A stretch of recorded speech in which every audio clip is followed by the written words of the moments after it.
So I mean, you subscribe to OnlyFans, so I don't know what. Yeah, because Rachel has a fat ass. Continue. That's getting clipped. No one clipped that. No one clipped that. You have 12 black people in Latvia. If you're an orphan, you're starving. If stuff was done to you, okay, I'll play any for all everybody out there. I don't approve of Abdullahi said that people should be hanged. I think that's a bit too far. But Obama like that.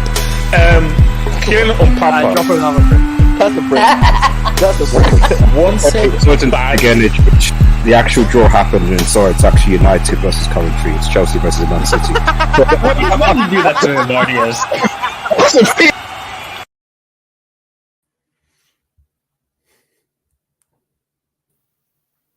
Shout to people. So guys, no. So guys, so it's gonna be. There's a lot to say in this show because there's a lot to break down. So, can I first maybe apologize for my choices?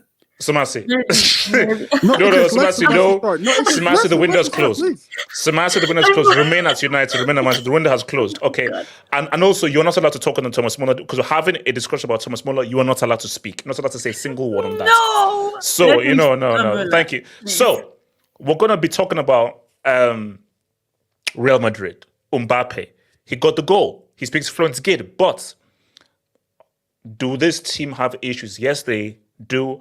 And how problematic are Real Madrid's issues despite getting the W? We'll get into detail in that.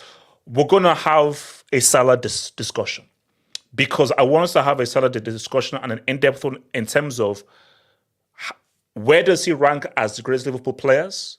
Where does he rank amongst the greatest Premier League players ever? I don't want to do a little crap about it because you know how England do with their xenophobia. Oh, the greatest foreign players. No, there's no greatest foreign crap.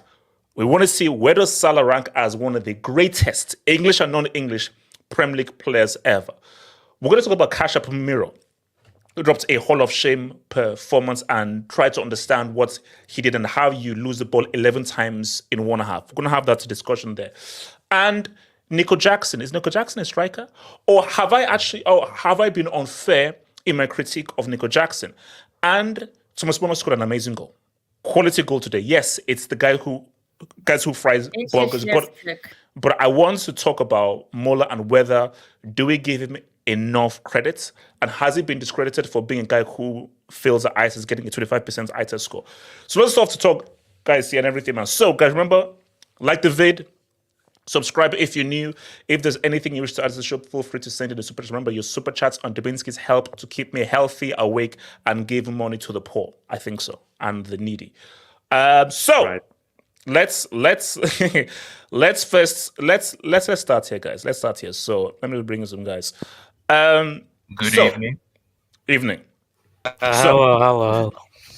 Guys, here's the thing. I'm not going to be shameless. Really? No. I won't be shy. I'm going to be. Thank you. I'm going to be very professional here. You know it. Fluent Gid is a tough language. Oh my God, he's gonna start again. Gid is a very tough language to speak. And guys, I had like 2 or 3 lessons of Gid. I was like, bro, I said to the teacher that this is hard. And she said, there are only a few guys who can speak it. Gid is it's a hard language. And Gid is one of those languages where if you can speak basic Gid, you can actually do well. But those who speak fluent Gid, you're flying. I told you, the only 3 guys who I know who speak fluent Gid are Muller, R9, and potentially Mbappe. And Mbappe needed to go deep into his Gid tongue in order to say what's up here. Can I ask you a question? Well, yes, that was... Oh, yeah, there you go. Yeah, Barry, what's the question? Yeah, so if Gerrard Muller is only one of 3 people to speak the Gid language, right? Why is he in the horseman category? He's no. We are still reviewing his application, guys. This stuff takes like we're reviewing his application. You posted that a year ago. It's like no, bro. We have a lot of backlog. Basically, I'm gonna call the horseman HQ tomorrow, guys. I promise you, I'm calling the guys. You know what? Whoa. Guys, I'm angry. Guys, I'm more angry than you. I'm calling the hospital HQ tomorrow. I'm saying, guys, it's been over a year. Okay, can you please process this stuff? Oh, you guys are slacking off, man. What the hell? You're the worst. Yeah. Bro, This is when some Conte second retires, degree your papers are schizophrenia gonna right go now. through in a Like- month, bro. Okay, look, guys, don't even give me started when Messi retires because that's a whole other ball of wax, but it is what it is. So now, let's talk about Mbappe. Here's the thing: this team is not functioning fully well yet. There are still a lot of issues within this team, many issues. So things aren't Rosie O'Donnell. Things are not Rosie O'Donnell at Real Madrid. And that goal that Mbappe scored, or the two goals, it doesn't paper over the numerous cracks I see in this team. So how I assess things is... That penetrate. No. How I assess it is that there are still... Yes, you won. Betis have now drawn twice, so they've not won a game. So again, I don't know how much kudos I can give Real Madrid for beating Real Betis, who are a bum-ass team. So let me come to Rank. So Rank, you're looking at does this goal give newfound confidence into Mbappe and this team, or nope? Look beyond this goal. This team still has several issues, and it's Betis. You expect it to beat them. There's still many issues that Carlo has to deal with. No, I think that it definitely does give them a new set of confidence because coming off the draw against Las Palmas, they should have beaten Las Palmas. Las Palmas is another team that you should be beating every single time if you're Real Madrid. So even though there are a lot of issues still with how this team functions, it was important that today at least they got a win. Especially after Barcelona deleted a team 7-0, it was mandatory that today Real Madrid actually got a W. So it's actually pretty important that it was also Mbappe. They want to get the goals because, like you were saying, it's important that you give your striker a bit of confidence moving into the next games. Obviously, Real Madrid should always beat Betis, especially at the Bernabeu. It wasn't pretty, but they got it done, which was the important part. And now they are still obviously trailing behind Barcelona, but they couldn't afford to drop points again. It would have been a disaster if today, again, in your home stadium, you drop points once again and Mbappe left with 0 goals. But, this is what we were saying during the preseason, that Mbappe was going to be here to start par in La Liga. So he's come here, even though he doesn't bring much to the team in terms of how it fluids or bringing anything into the build-up or anything. Well, he's there to score the goals, okay? And he gets the goals. He didn't have a very good game outside of the goals, but he got the goals, which is what he came for.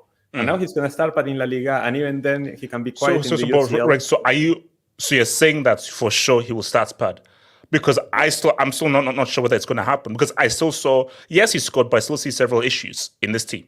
No, there are a lot of issues in this team, but it was important that they got the 3 points, which they did, and now they can slowly start working. They need to realize they go to the next training and say, okay, we won, but there's still a lot of things that we need to fix. And that's how you start working on as Real Madrid and work on to try and win La Liga. So if they can sort out those issues, they can work upon this confidence that they have won now and slowly get back on track. But it's important that Mbappe was the one to get the goals. And I think that if he unlocks and uses this opportunity as a boost of confidence, he can definitely start back in La Liga for sure. Hogaga, talk to me. Mbappe, this team starts padding. Do you agree with Rank that, you know what, he's going to definitely start pad? Because I'm still not sold. I'm still not sold. Where was his Gid versus the palm trees? Where was his Gid versus the palm trees? No, but his Gid was needed in this game though. He was under huge Oh, pressure. it's not, bro. He should get on his knees to Valverde. Valverde put it on a plate for him. Yes, that was a great pass. That's the assist of the season. So, bro, I didn't even see that pass when I was watching the game. He pulled that shit out of his ass. I don't know how he did that, but I don't know, dude. Bro, Betis, first of all, it took an amazing world-class pass from Valverde to break him down. And the penalty was not a penalty. That was a world-class dive by Vini, man. That was absolutely... I hate Vini Jr. and his diving, but you have to give him credit. He is an A-class actor when it comes to diving. He's absolutely one of the best. It's all part of the game. Gid. That's Gid. That's real Gid. Diving. In Real Madrid, they call it heritage. They should have had a penalty. Shout out Cristiano, man, for the dive. No, bro, I tell you, one funny thing. I don't know, Rank, you may be too young to remember. So basically, it's like the 94 World Cup. I think it was Nigeria's second game or third game. We played against Argentina.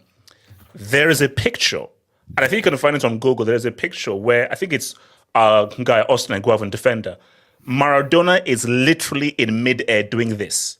He's literally flying. There's a way you see he's literally flying. Bro, I'd never seen diving like that before in my life. I was like, you know what? It's an art. It's an art, Yeah. But continue. Because like Vini Jr., although the goalie's knee slightly touches him, he has the muscles to really sell it like a WWE, like really nice, sell it like a clothesline. You know what I mean? So good stuff from Vini. But to be honest, from a world class pass from Valverde and a dive was what was needed to win this game.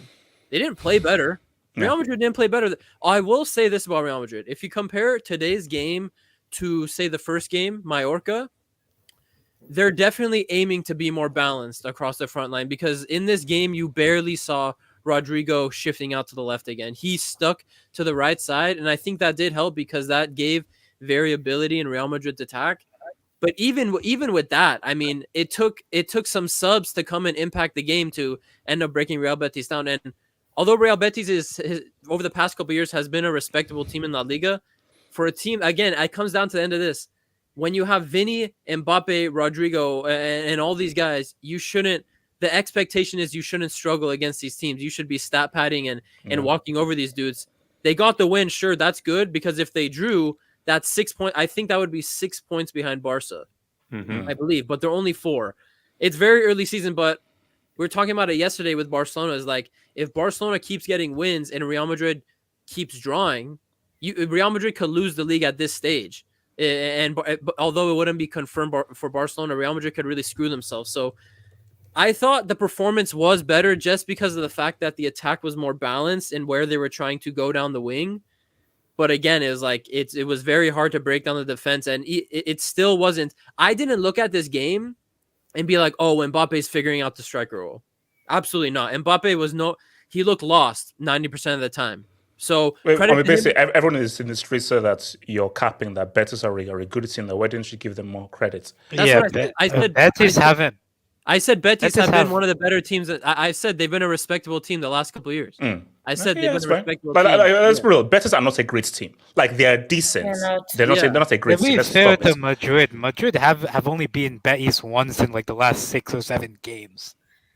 Like the other times have been draws or losses. Oh no. But okay, that team that I saw there, Real Madrid, with the kind of players you had on that pitch, come on, you should be putting them away based on what I saw today. So I get like maybe they struggled against Betis, but still, Real Madrid. I'm sorry, guys. You guys want to sign players like Mbappe? We're gonna hold you guys to unrealistic expectations. I don't give a shit. You guys are cocky all the time. Mbappe comes to your team. I don't care if you struggled with Real Betis the last 4 years. I want you to win. No, because I'm just looking at the streets right now. Like, guys, people are saying like, oh, why are you being so harsh? Do you realize the team that Real Madrid have? Do you realize who Vini is and who Mbappe is? And remember, Jude is injured. I'm sorry. If you're that good, the expectations are going to be extremely high. They have to be. So we're just going to come and say, hey, man, you won 2-0. Yeah, but no. Cool, you got the points. But you have the most talented team on planet Earth. This is the most talented football team on planet Earth. So if you're the most talented team on planet Earth, with arguably 2 of the most lethal, probably 3 of the most lethal attackers in world football, we expect you to play a lot better.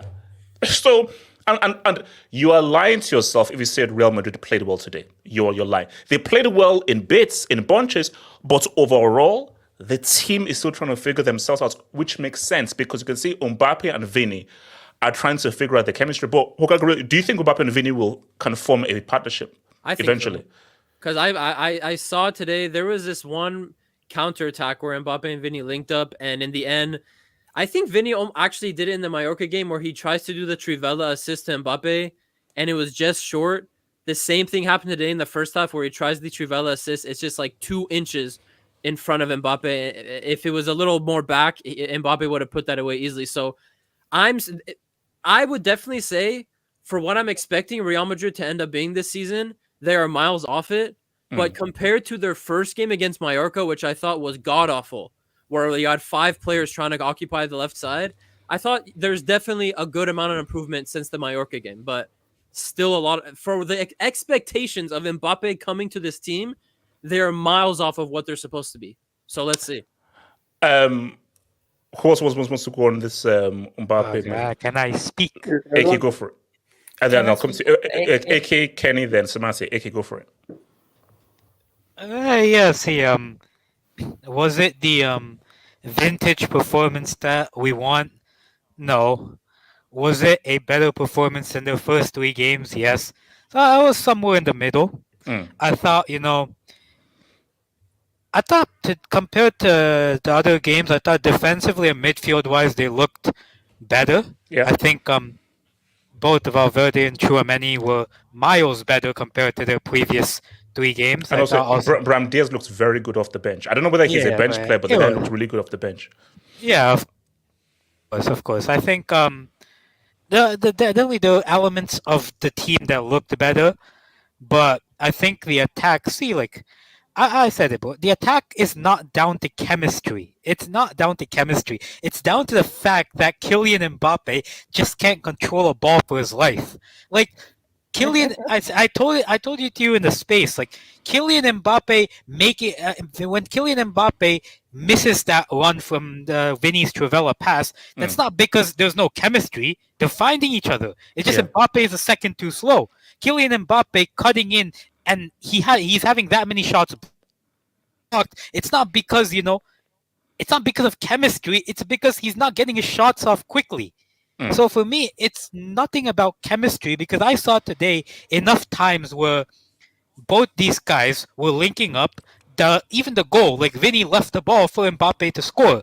Like that is an example of chemistry. If they didn't have chemistry, Vini would have gone for it and sure would have Mbappe. Yeah. So it's nothing about chemistry. It's about keeping sharp, and I think Mbappe hasn't been sharp enough these first couple of games for Madrid. So let's see how it goes. I think today was a good game for them. But eventually, do you see game? Mbappe and Vini cooking? Because if Vini and Mbappe combine, it's over. It's lights out. No one can stop them. I see them cooking well. I see them cooking.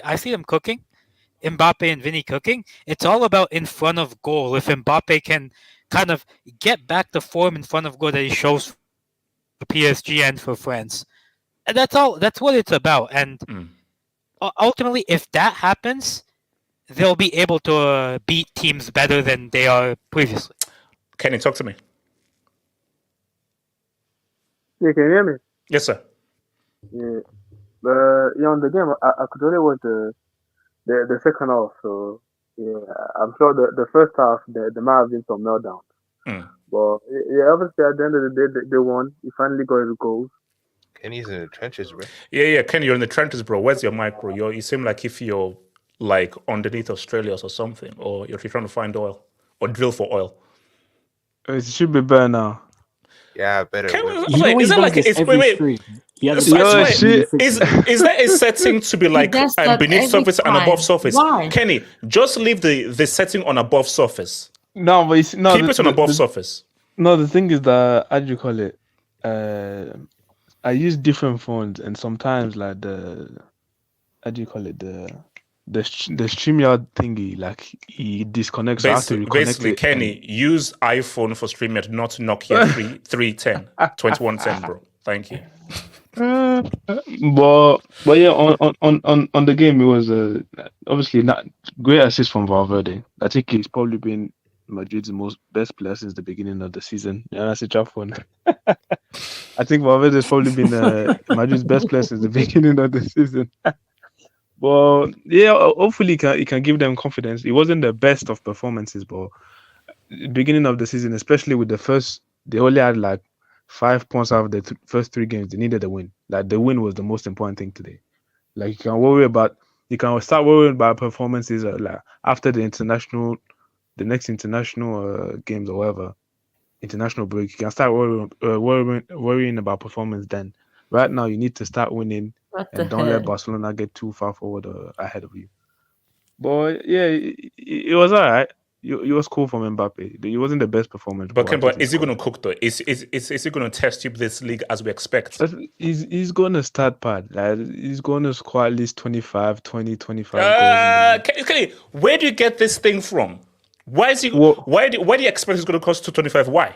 Because that's Kenny, he's struggling. It's a new thing. Look at how much he struggled to get that first goal. Yeah, he struggles. Kenny, and we don't need to put too much pressure on him. Let him live. What pressure? We're talking.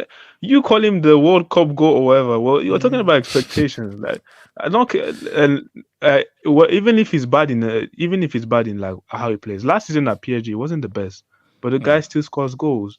And in league, like, he's going to score goals. Like I said, the guy's been scoring at least 20, 25 goals in the league for like the past 5 years. He's going to score at least 20, 25 goals in the league. That's not an issue.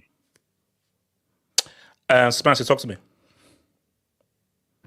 Yeah, Real Madrid are looking better. It's not perfect.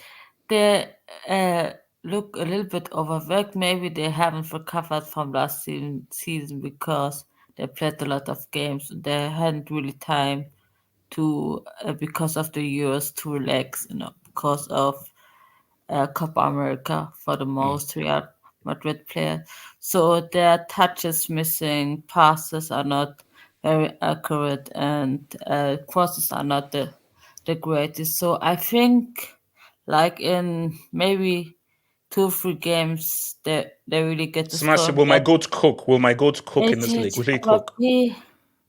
It's just he isn't the striker. He never will be, and his biggest attribute was always not his technical ability. It was his speed. That's on. In La Liga, the defenders are more technical and better than in League. So he's gonna struggle. And his pace is just. He looks just off Mbappe with his pace. So there were a few quiet moments where we saw the old Mbappe when the counter attack. That's the Mbappe we know. So maybe he's making comeback, but we have to see. I give Real Madrid you have to watch 10 games for every team. You can after that you can assess how good the team really is. So you have to watch them. All right. Nomad, talk to me about That your was team. not the pen, by the way. That was not the pen.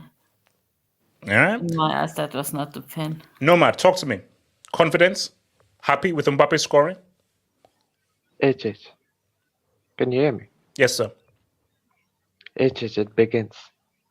Oh my It begins. God. It's over. It's No, over. what HH, is it like- begins. no, what is like- It where- begins. where- It begins. where- It's done. why were you ghosting? Why were you getting the last hangout now?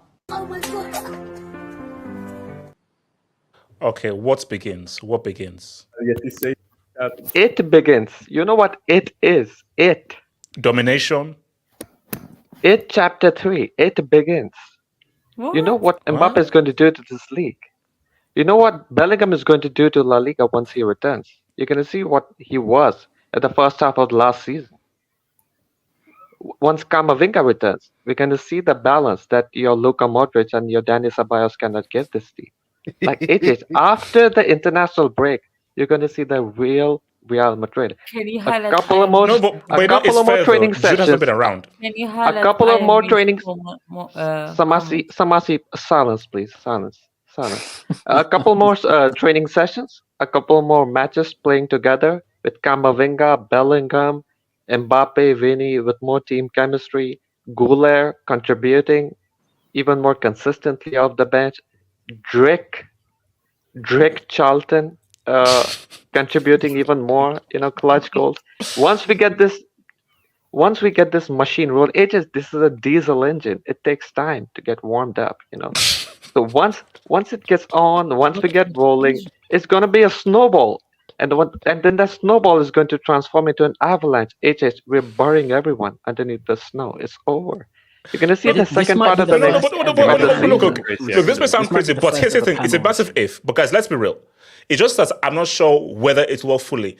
If Jude, Vini, and Mbappe find chemistry, it's over. It's over. But that's the point. But then it's a massive if. But guys, if it does, guys, you can't stop these guys. It's too much goal scoring power. It's too much. But my question is, will it? Now, nobody, you just believe that it will. We can all be in agreement if these guys somehow have and combine chemistry, find each other and on the same wavelength. Oh, these guys are going to destroy this league.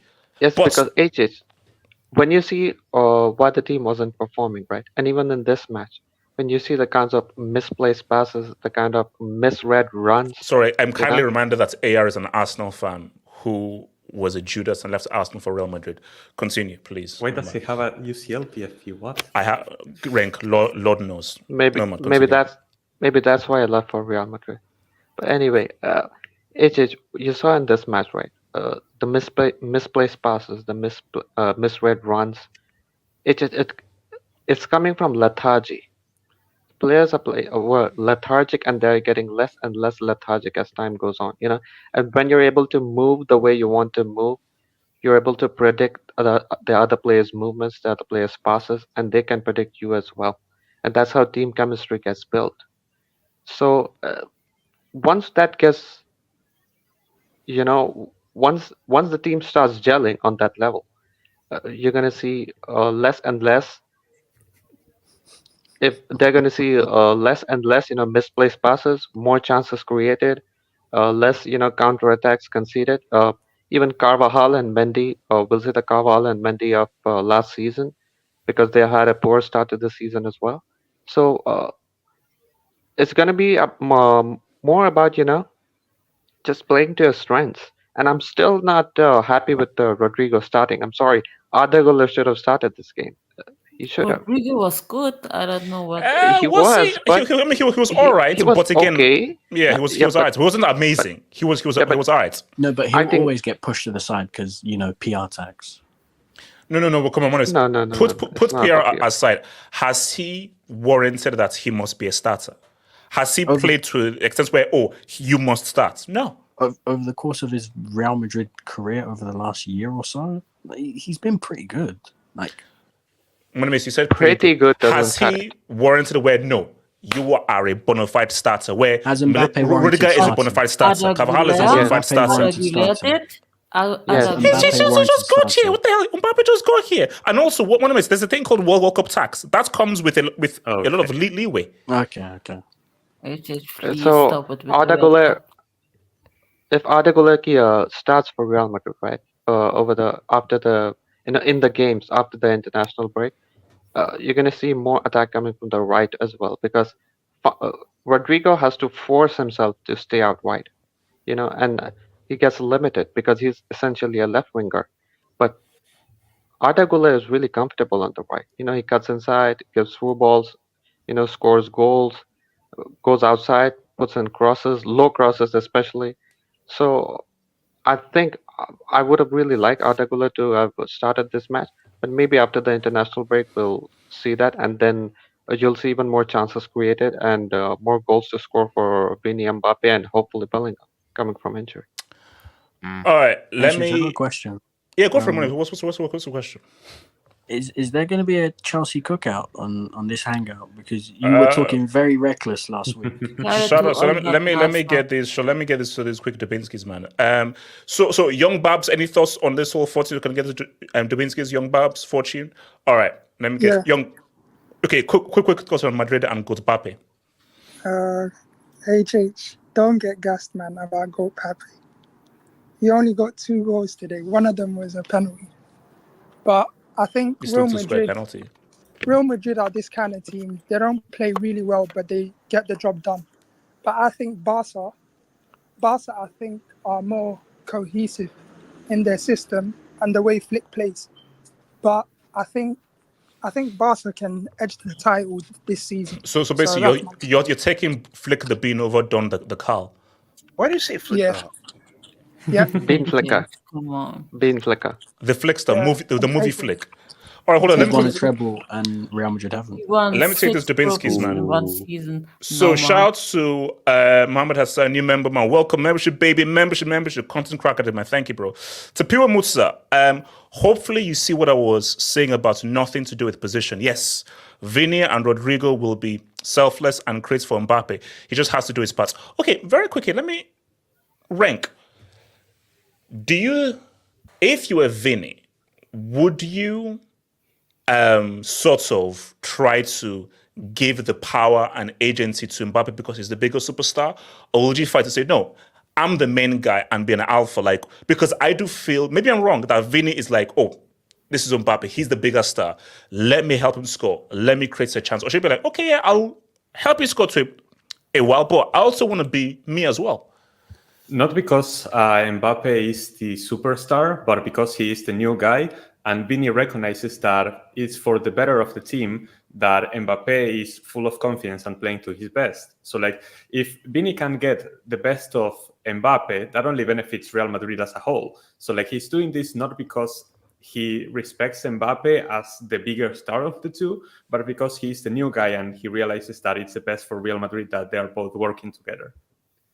So, also, if I may say just one thing, I saw your review of the match. I almost forgot to, address this whole who takes the penalty thing that you addressed in that video.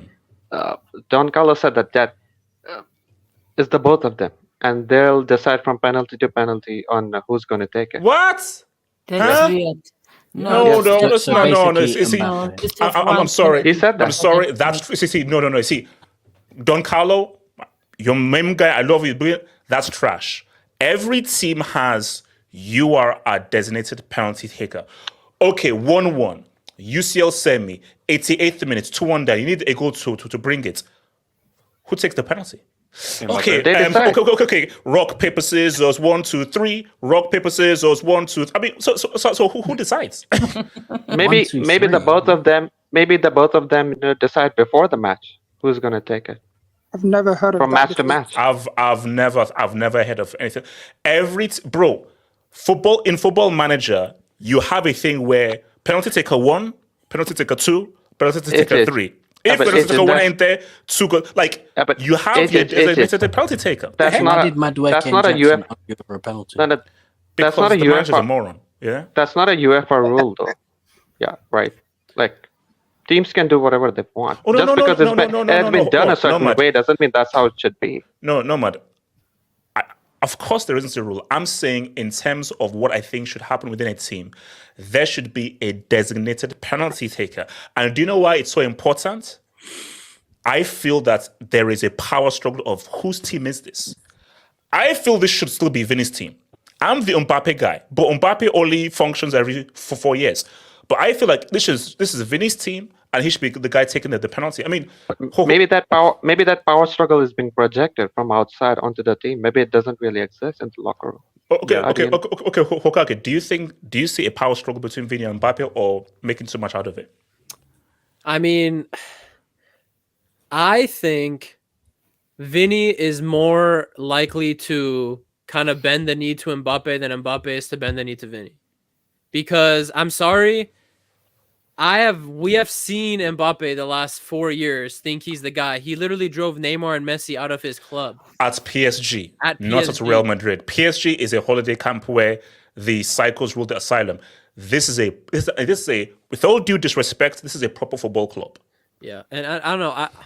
Although it is Real Madrid and the biggest club in the world, biggest club in football history, I just feel like from what we know about their personalities, I could see how Vini has an easier time playing, not exactly the Joker to the Batman, but, letting Mbappe have more of the shine. Because I feel like Vini always has these stretches, I feel like every season, the last 2-3 years, where he's like the guy. He's scoring every game, 2 goals a game, and eventually he'll get he'll get the time where every week in the headlines, Vini Jr., star for Real Madrid, this and that. But I would say Vini doesn't mind giving Mbappe the shine right now just to get him going, to be honest. So. Because Mbappe is the chief goal scorer. That's his role also. Yeah.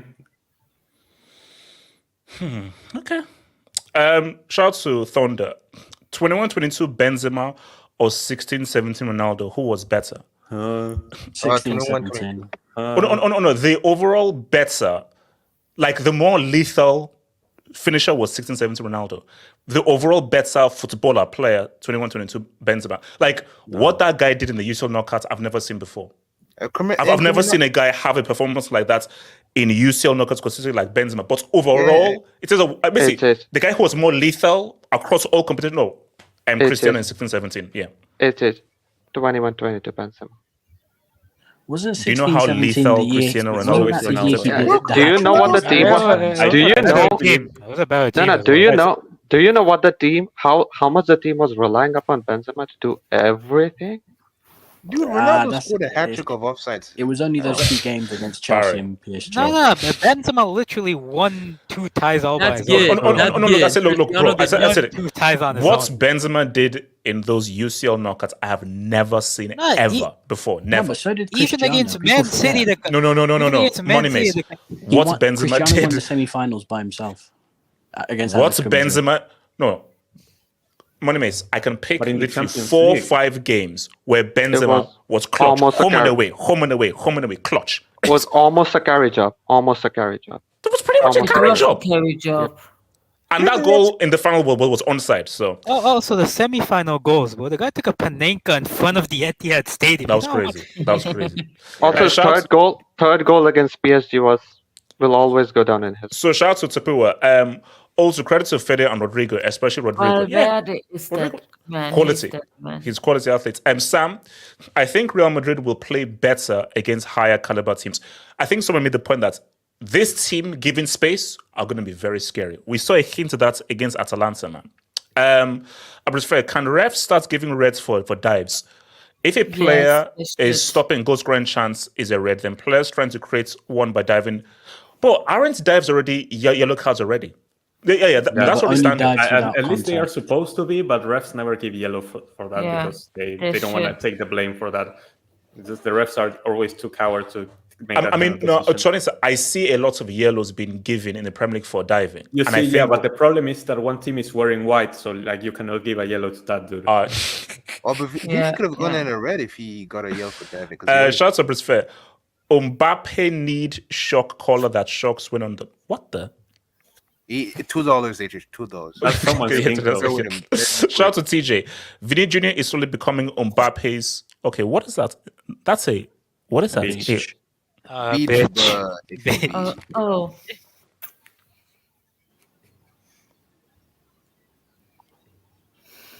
Hey, HH, is that a hat? What is that on your head? All right. Yeah. Moving on swiftly. Moving on very swiftly, man. From Henry's Joshi, we've been here before. 80 minutes of haram ball, 10 minutes of magic, 16 for UCL. Yes. I hate exactly. So much. Until someone wins 2 in a row. I'm not even saying 3 or 4 or 5. Just 2. Just shut the fuck up. Just shut the fuck up. Jesus, no, man, wow. Win 2 in a row. Shut the hell up. Angry, man. You're angry. Shout out to Patricio. Can't wait for that Madrid-Liverpool game. Oh, no, bro. Those games are going to be amazing. The games are going to be amazing, man. Shout out to Blaise. A couple more trading sessions will make Madrid score 6. Nomad think Barca will stop cooking to wait for Madrid to gel.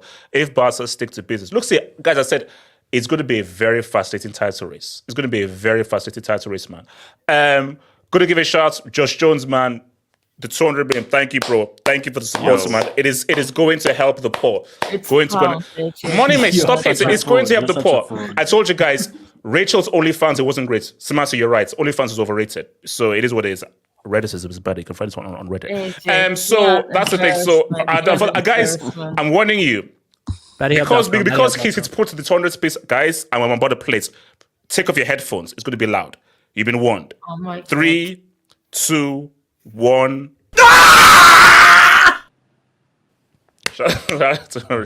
And you say Messi is in the GOAT, man. So shout out to Josh Jones. So we up. We don't do 007 in the streets, baby. That's Pess's job. They hate us. But okay, guys, did you really think that? We're still here. Okay, let me be honest. Did you really believe Mbappe was going to go for 007? Did you really believe? No. A World Cup GOAT? I thought No, they would have fed him a penalty. No. Guys, a World Cup GOAT? A guy who speaks fluent Git, really? No. I had some drafted tweets out there, man. I had to delete them. Do you know how many people were drafting tweets? 5 games. Bro, I'm sorry, I don't know this. Can someone explain to me what 007 is?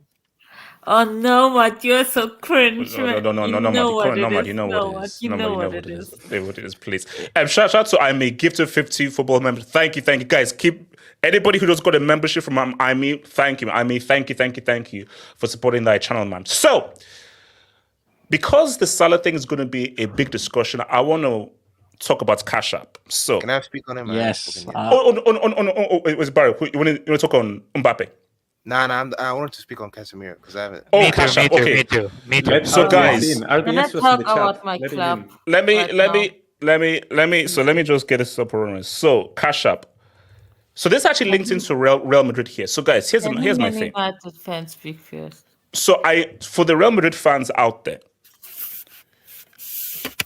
should Casemiro give back all his UCL medals? No. No. Nomad, hear me. Okay, hear me out. Nor should Varane. Where is this going? No. Oh, Nomad. Thank you for mentioning Varane. I have never seen a bigger decline from that Real Madrid team than what I saw from Casemiro today. Varane was never this bad. Never. Name any of those players. They were never as... That was disgraceful. Guys, do you know that as a midfielder, if you lose possession 10 times in 90 minutes, that's bad. That's bad. To lose possession 10 times over 90 minutes as a midfielder, that is bad. This dude lost possession 11 times in 42 minutes. I'll say that again. Casemiro lost possession of the ball 11 times in 42 minutes. Guys, I'm sorry.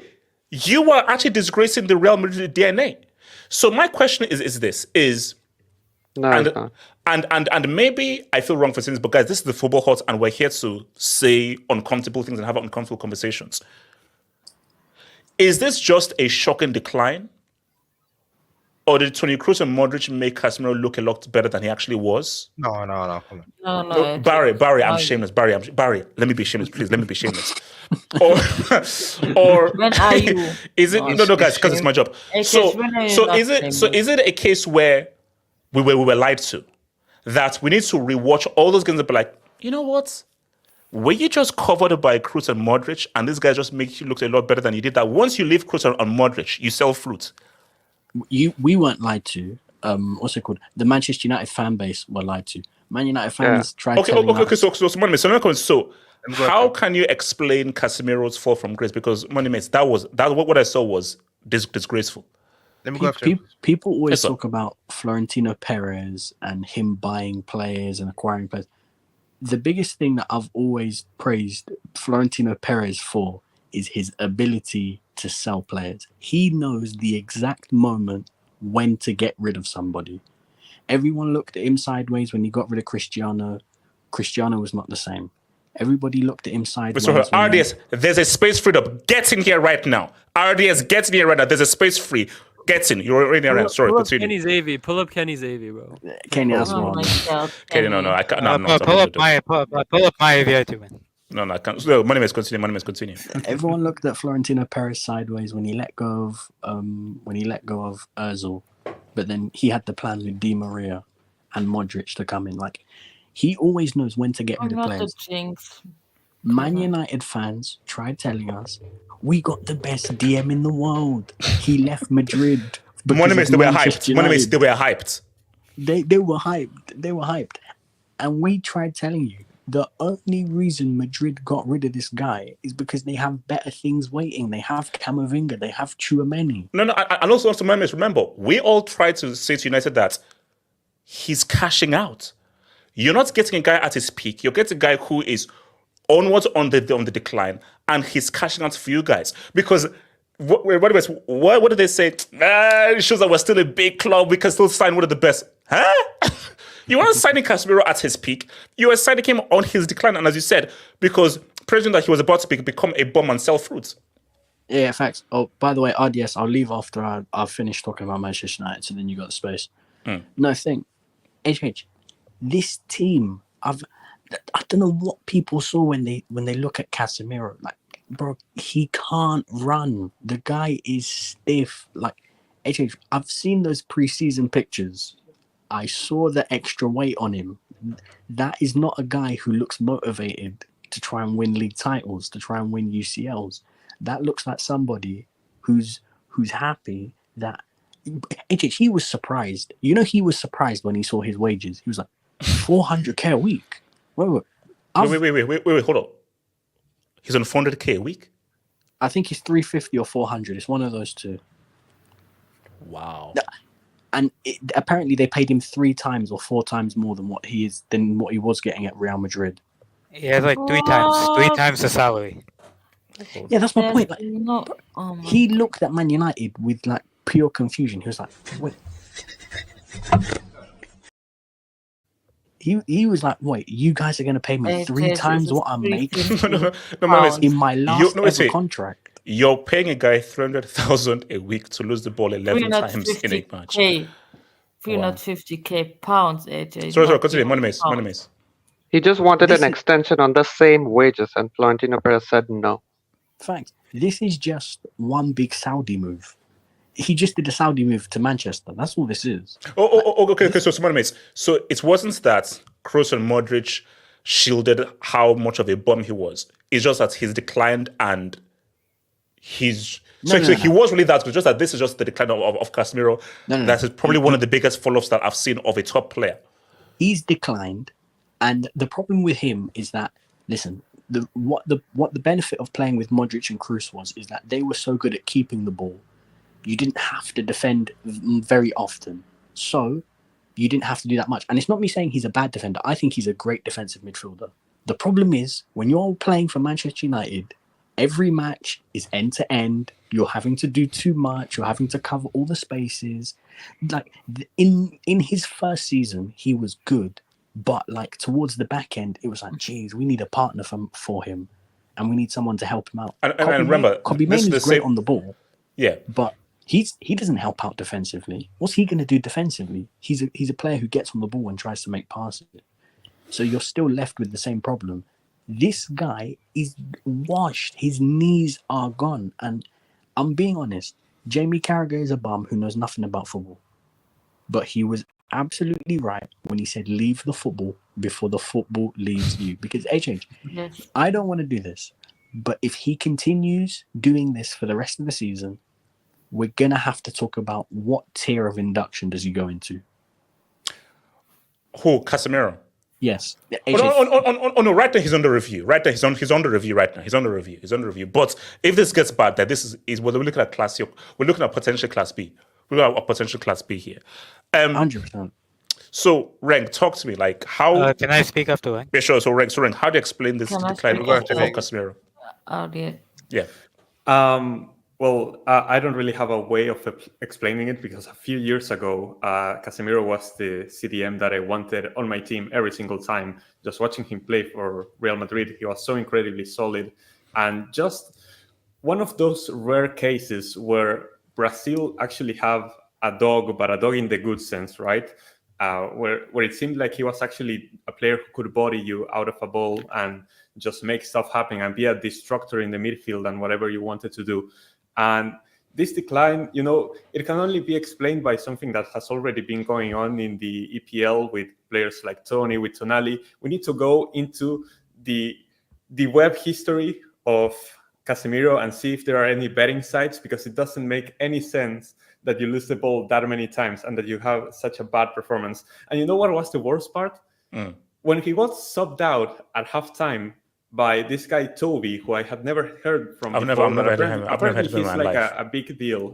They were making like compilations of him, hyping him up and stuff. But like, that's going to cause some drama. Something went on in that dressing room for Ten Hag to say, you know what, I don't trust in you anymore, you're out. No, let's be real.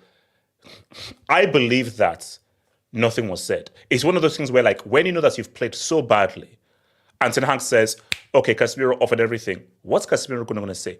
You know, as a player, when you've performed particularly badly and you've had a Hall of Shame performance. So if, let's say, Ten Hag is like, okay, Casemiro, off you, come on. Boom. Because even look at his body language when Luis Diaz got the ball off of him. You could just see that, yeah, it's not my day. The body language was so clear, like, yeah, I know that I'm having a Hall of Shame performance. So if you sub me off, it's embarrassing, but I'm not going to argue being subbed off when I've played that badly. No, yeah. But I think that Money Mace hit the nail in the head with that, saying that playing in the Premier League, and especially in Manchester United, who have been suffering from defensive issues and issues with the tactical and everything, where you have to basically do everything to hold this team together to defend, it's going to be so extremely hard for Casemiro. But if it's either that or the bettings, because I have no idea how you lose possession that many times and just gift these 3 points to Liverpool, because that's basically what he did. Because the game was actually much closer than the scoreline suggests, but he gifted the 3 points at home, which, I don't know, it was awful all around. Let me come to Ardis. Ardis, talk to me about Casemiro, because Ardis, you were one of the guys who said that you've signed a legend, a GOAT, and that Man United are back after the signing of Casemiro. I don't think he said that. Can I speak after this? Barry, it's all about a narrative and an agenda. So, Ardis, can you speak after Ardis? Casemiro, yeah, Casemiro. What were your GOAT status? Yeah, I mean, it's. I've also, Ardis, I'm sorry because I was busy, but I wanted to join your Twitter space of the post match of your 3-0 beatdown, but I tried to join. No, don't worry about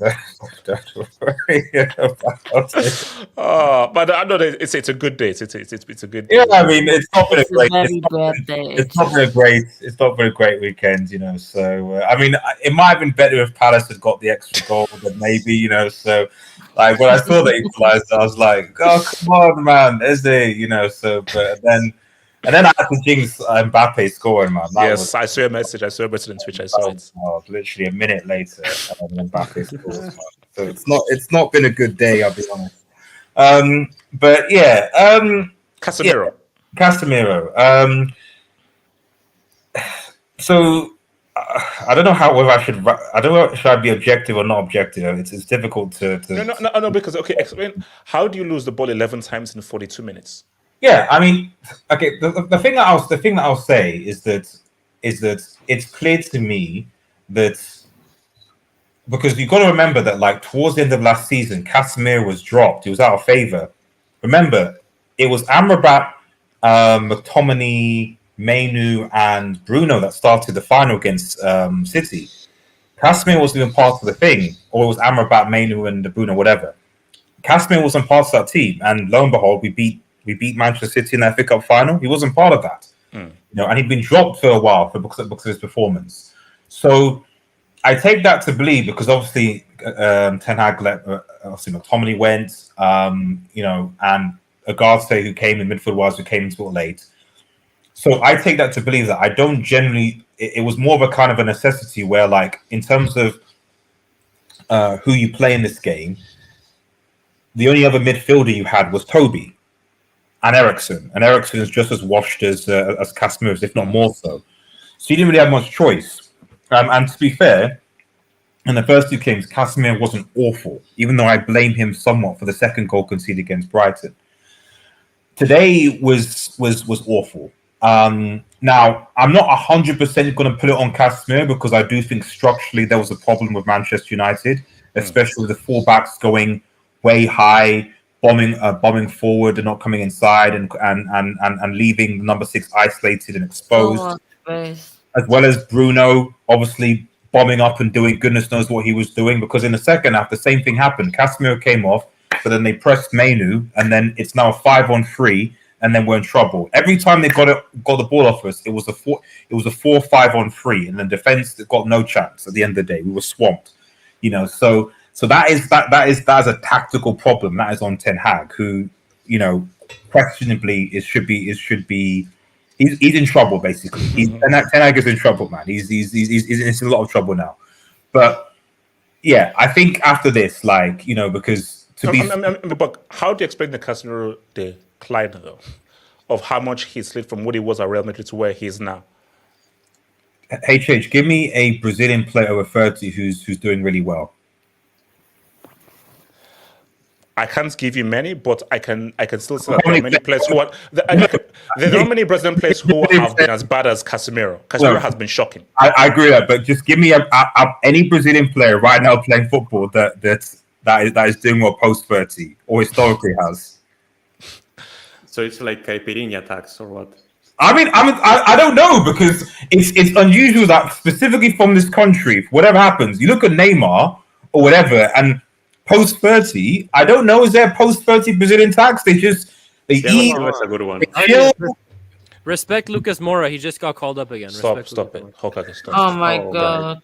At least on the yeah, Lucas Moura. I saw that. No, Brazil are down bad. No. So Let's not even discuss that, please. We're talking. So so we're saying Lucas Moura is the example of the post 30 Brazilian player. No. Thiago Silva, man. Thiago Silva is there at least. Okay. Wait, hold on. How old was Casemiro when you bought him? How old was he? He was 28, I think. He wasn't 30 when we bought him. No, he was 31, wasn't he? No, he's 32. I was like 30 or 29. Yeah.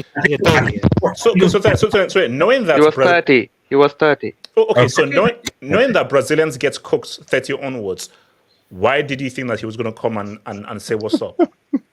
Who is in what, the board or United? Yeah, the board. Like, if you know that after 30, Brazilians are now trying to be prepared for Carnival. Well, you've got to say what I would say. Okay, is that whatever you say about something like the United board structure has obviously changed, and as everyone said, like what audience have done this summer is completely different to what Murta and Woodward and the Glazers, all the rest have done, who were more interested in buying. Because you've got to remember, the Glazers with Murta and John were more interested in buying players who are going to sell shirts than actually thinking about longevity and productivity and what have you. You know, so Casemiro was bought because Casemiro was a guy, you know, popular guy, fan base, whatever, and the guy could potentially sell shirts. They're not thinking about, is this guy going to be available for us for the next 3 or 4 years? Is this reasonable or not? That's why they also, you know, you buy Zlatan, you buy Cavani. So that type of signing was present under the sort of the previous footballing structure, so to speak. Now, under Ineos, I'm not saying Ineos are amazing, but at least from the transfer that I can see, I'm like, based on the signs they made, I'm like, this is not a ownership with the people that have gone in, Brada, Wilcox, etc., that worked with City and other places. They're going to be like, yeah, you know what's really good? We're going to spend £50 million on a player over 30 years old and give him 350k wages. Like, that is a very, very good idea. Like, no, they're not going to do that. They're not. And I think what we're seeing, and I think what's going to happen, is that you're already seeing the transfer window trying to get rid of the higher earning wage players. Casemiro, his contract expires, I think, end of this season, next season. He's gone. Maguire gone. Most of these high wage earning players, Sancho's obviously gone, are going to be gone, they're going to be left.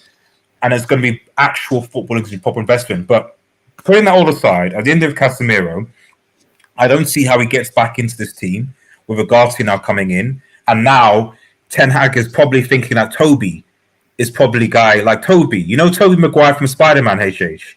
Oh, God. You know from Spider-Man. Great responsibility. You know, that's what we're saying. You know, we're saying he's starting ahead of Casemiro because Casemiro is that bad, you know. So, but at the end of the day, like, because I need to head off, so I just want to just quickly say a piece on the game and then leave. I can't go back. No one can say I've not been here. But at the end of the day, Casemiro was bad. There was a structural issue of the way that I think that we dictated the game today, especially when it came with being so incredibly open and giving Liverpool far too much space. And my final point I'll make is Rashford has Ten Hag's nudes. Rashford he has Ten Hag's nudes. He does. I don't know. Oh my God. Are this maybe they're secret nudes? Maybe Ten Hag has done something criminal. I don't know, and maybe he knows. It's what I've been saying. He's living a double life. It's like in the area. No. You know what? He's got something on Ten Hag. He's got something on him. Before Rashford. MBE, man, come on, man. Yeah, MBE. Yes, Kenny. Yes, an MBE. No, Kenny. The MBE is for him to protect him as well. Actually, hold on. Let me go to AK. Talk to AK. Yeah. First of all, I said. Please. Yeah. See you, yes. Yeah. First of all, I sent you something in your DMs. Can you please bring it up? All right, hold up. All right, while I bring it up, go for it. Talk. Yeah. Can I speak after? Shout out to Kebab Samira. Bro, that was probably the worst performance by a midfielder I've seen in the last 2 seasons. Like, I don't think I've seen a worse performance. He misplaced 10 passes. Yeah. 10 passes. Wait, did you see my DM? I'm not bringing it up. I saw it. I'm not bringing it up. I think I'm not. But continue. Can you send it to me? I'm just seeing. Like, you really thought I was going to bring like heck hell. Continue. Yeah, that's a members hangout thing. That's a members. Yeah. Members hangout. Yeah, one day. Yeah. I mean, 10 passes. 10 passes missed as a DM, as a first phase controller. That's probably one of the saddest things I've seen. But Casemiro, we all know, like the guy isn't that good with the ball. The guy isn't that good with the ball at his feet. I have to talk on the bum ass manager that has put him as a number 6 for Manchester United. Before the game, Erik ten Hag said Manchester United are the second best team in the Prem behind Manchester City. Oh my God, I want fucking He has a double life. Erik ten Hag also said that Liverpool live in Manchester United's shadow since he came in. Wait. Was Ten Hag the same guy who said eras coming to an end? Was it the same guy? Yes. He was that guy. Okay. So he said when I can't with this guy. I'm losing my the mind. problem with Casemiro and just the entire DM position at Manchester United is that no matter what you do, you're gonna be bad. Manchester United build up in such a way that there's 3 center backs behind you, and you're the only midfielder. Every other midfielder pushes up, the fullbacks push up, everyone pushes up. You're literally the only midfielder in build up. Bro, the guy doesn't build up. The guy is an Ajax manager who I hope has been taught by the Ajax school and the Pep school of coaching that the ball is important. The ball is like a treasure. If you lose the ball, you lose the game. Yet this guy doesn't build up with the ball at all. This guy has one midfielder in build-up. Notice what I'm saying. One midfielder conducting the whole build-up, and that one midfielder is Casemiro. But my thing is, all that stuff, Ajax, Cruyff, Dutch football, total football. Where is all that stuff? That's my confusion. Bruno Fernandes can't be Dutch football. That guy is a disgusting. Exactly. And therein lies the issue, because if you have a guy who treats the ball like a hot potato, how are you supposed to do anything? He's not even trying to play Dutch. He's not even trying to play Dutch football. You see the players. No. But then, Kenny, why the hell were you brought here? For what? If you were not brought here to try and play the Ajax Cruyff way, the heck were you brought here for? I just sent you something else. Can you please bring up that picture? This is actually like a real thing. I sent you the passing maps for United and Liverpool today. Okay. Hold on. Where is this? At least we can all agree that Ten Hag would be at McDonald's if he didn't have the best Ajax team of this century. It's looking like it, bro. I'll take him out of San Diego FC. That's crazy, man.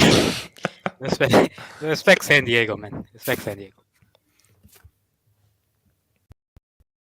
But where's the midfield?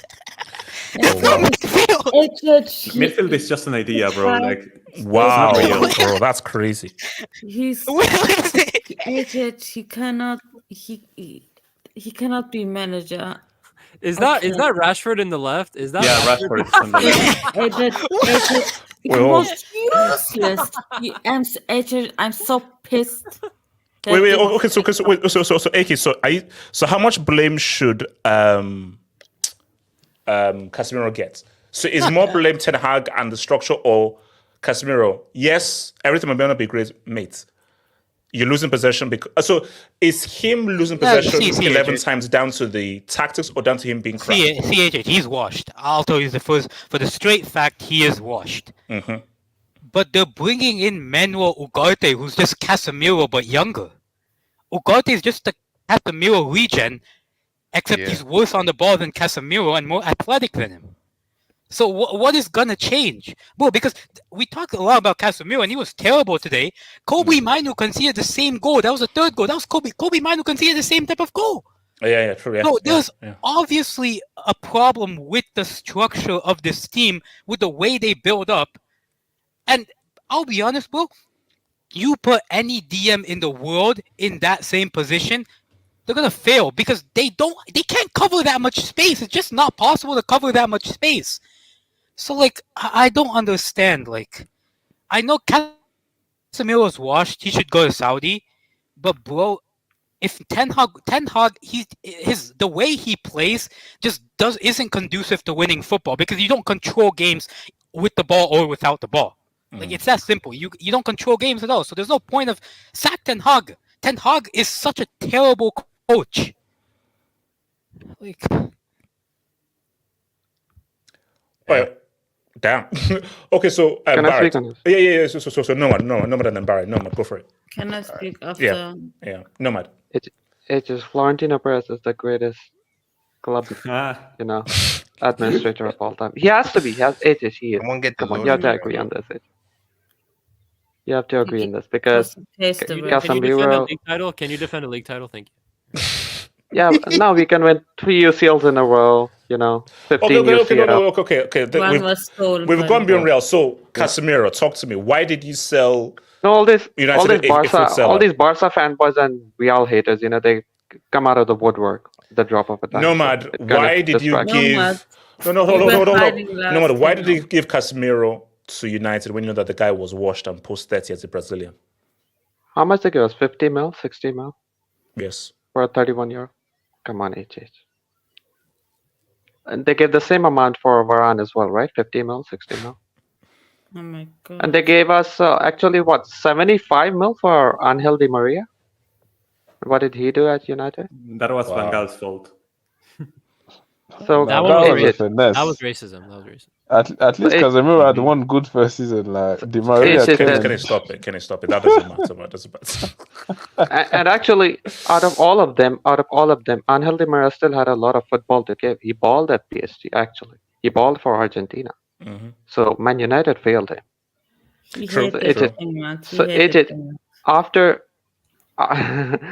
I'm so happy about this, in a way, because after Casemiro got transferred to United, all of us, it is in our heart of hearts, we knew this was going to happen, and so we were hyping up Man United fans, like he has more UCLs than your entire club. Please take care of our boy, all the. No, but that's this is so fun. This is so fun, and we knew this was going to happen. We knew because he was part of a system. He was, he never balled for Brazil. He never balled without Cruz and Modric. He was happy in his comfort zone. He just wanted an extension. Florentino Perez said no, and Manchester United said we want someone who has more UCLs than our entire club history, and that's how it went down. And so this was going to happen. Like this is the same thing that happened to Fabinho as well, at Liverpool. Like the decline you saw, he was really good. That couple of seasons, or 2 or 3 seasons, he was really good. But this is what happened. So I think this is beyond Casemiro. This is even beyond Erik ten Hag. This is for the Manchester United hierarchy to think about. Like all of these world-class players that you've had, even Sancho at Dortmund. When they brought him for 100 million euro plus, Sancho at Dortmund was a good player. Martial, when they bought him, he had a lot of promise. They destroyed him. So you can't keep saying that these players are bum. Why do they always flop at your club? Why do they not flop for any other clubs? Why don't they flop for their countries? Why do only you suck? Your football sucks. Your manager sucks. Your results suck. You haven't won a league title for almost a decade and a half now. And is the player's fault? Is Erik ten Hag's fault? If you get rid of Erik ten Hag, who are you going to bring in? Graham Potter? Gareth Southgate? English tax? Southgate was the plan. I mean, you're supposed to be one of the biggest clubs. You're supposed to be not just one of the biggest clubs in England, but one of the biggest clubs in the world, one of the biggest brands in the world. And you're starting with what? Harry Maguire? Mason Mount, Marcus Rashford. What is this? Are you even a top 6 club? Are you kidding me? And we're supposed to take you seriously? And then we're supposed to blame players like Casemiro, who have more legacy than your entire club in European football. We're supposed to blame them for failing you, and not for you for really failing all of these players who you should have used a lot better. And if you get you really think Ugarte is going to be the next, Rodri? You really think that in the Manchester United, culture? He's not. He's not. Ugarte doesn't have Bruno 5% of the ball playing as Rodri, man. Exactly. So these these guys who think that Kobe Mino is the next promise, of English football. He's good. Ugarte He's good. Kobe Mino is good. Yeah, but he is good. He's good, but he's not one of the best prospects in world football like these people think. No, he's not. No, he's not. No, he's not. So, and Ugarte, they're saying they were going to bring in Fabian Ruiz. And they're thinking that they're going to even finish in top 4, that they're going to be favorites to finish in the top 4. It's not going to happen. So you got to get your priorities straight. If you're getting rid of Eric Ten Hag, you're not getting Zidane, right? You're not going to get any manager of that ilk. You have to change the club hierarchy. That the ownership sucks, and until that changes, nothing is going to happen. I'm sorry. All right, let me bring in Can I speak? Samasi. Let me read Samasi. I was supposed to. First of all, Can I speak after Barry? Oh, sure, no. Let me come to Barry and then Samasi. I did say Barry. So Barry, then Samasi. Barry, go for it. Yeah, I would say there's two kind of DMs in football. I would say you have your destroyers. So you're like Casemiro, Makelele. And that one guy from Aston Villa, Onana. Yeah. And you have a more technical guy like a Rodri, Zubimendi, or Busquets a couple years ago. But the thing with destroyers is that by age 30, the knees are cooked and they can't move. Like the Statue of Liberty moves better than Casemiro at this point. And as Money Mason and Mugiwara said, Puya, like those guys, like you saw the structure errors that Man United have, especially in defense. So it was always coming. We don't have a lot of topics on Casemiro, but we just knew. So we knew it's about to happen. But obviously, it's not all on him. Nomad said it. Just the structure of Man United and just the kind of players that they represent. It's not right to the legacy that Man United, because they used to be the big bad bully before, but now they just look like the kind of the freshman that comes into school. You just toss around him, bully him, push him in the locker. That's Man United right now. So it's just sad, dude. And they used to be the bully. So they used to be the bully for a long time. Now they got exposed, and now they're now the kid that gets bullied. But I'm you get bullied now, but we know. Remember when you were the bully? Fergie time. Yeah. Fergie time lasted a long damn time. It's just steal the wallet, steal your lunch, freaking. And now we're not stealing their lunches and so forth, man. So, I mean, not Chelsea, but Sebastian, talk to me. First of all, I may have chosen wrong, but it's just the second gun. I still go believe. From Bayern to United. Barry, I have no idea, man. Can you still believe in what? Go for it.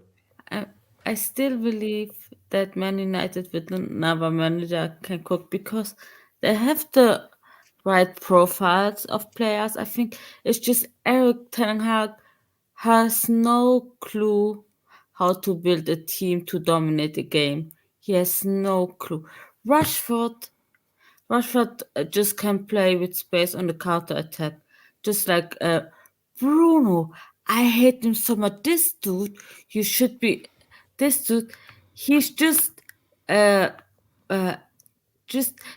always the creator.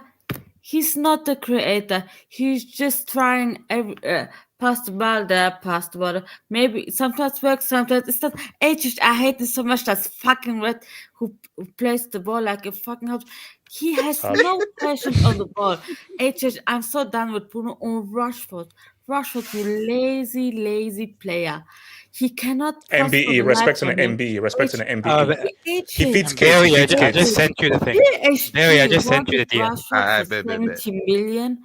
Man United refused because he is a Man United academy player. These clowns, this bot. Who was the bot? Dan Ashford? No, that's the new one. Woodward, you fucking idiot. You should have been sacked a long time ago. AJ, I'm so pissed, and this is the second game. I don't think I'm surviving the season with Man United. You deserve this for the absolutely egregious, foolish, and stupid move of going on loan to Man United from Bayern Munich.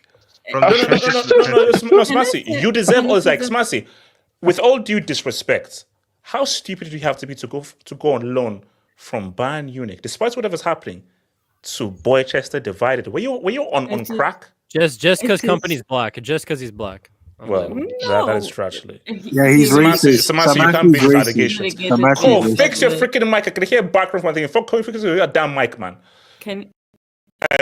Samasi, you can't speak to the allegations. So I don't know. There's nothing you can say. So relegated Bayern. I'm not coming back to Bayern because we don't look great either. Bayern doesn't look great either. 2 wins out of 2, 6 points. I don't know what you didn't watch the game. I'm taking 2 wins over one win and 2 losses. No. So how does someone go from Bayern Munich to Man United? I have That's what I can understand. What is this? Samasi. Did you lose a dare or something? No. So Samasi, in 2024, especially. You know what? Actually, what is this? Samasi, what was your logic of Real Madrid is the obvious loan destination? Either that or Chelsea. Basically, there are 2 loan destinations: Real or Chelsea. And also, Samasi, sorry. The border is closed. The border is closed. Okay, Mr. Delusional. I would rather go to Juve than Man United. Chelsea is, I'm sorry, it was so bad that Man U is like... Okay, hold on. Samasi, why did you choose United? Why United? I thought they had the best transfer window. Oh my God. Yeah, a lot of players. Damn, bloody fool. There are a lot of players I like to play now for Man United, so I thought maybe. So you like Bruno as a player. You like Rasmus. I hate that fucking red. You like Zexi. You like Rashford. You like the fridge, Maguire. Oh my God. Don't let me No, but Smasi. Again, it doesn't make sense. Why did you choose United? Hold up. Samasi, why did you choose this club knowing the players that were at this club? Why? Is Johnny Evans still there? Yes, he's still there. Wow. There's some players I like, that's why. And some players I hate so much. But I will look like a genius after the season. You will see Bayern is going to be trophyless. Bayern is going to be tough. Man United are still going to win a trophy. Okay, cool. Wow. Well, Casemiro's wife just posted on Instagram a picture of his trophies. These are definitely it's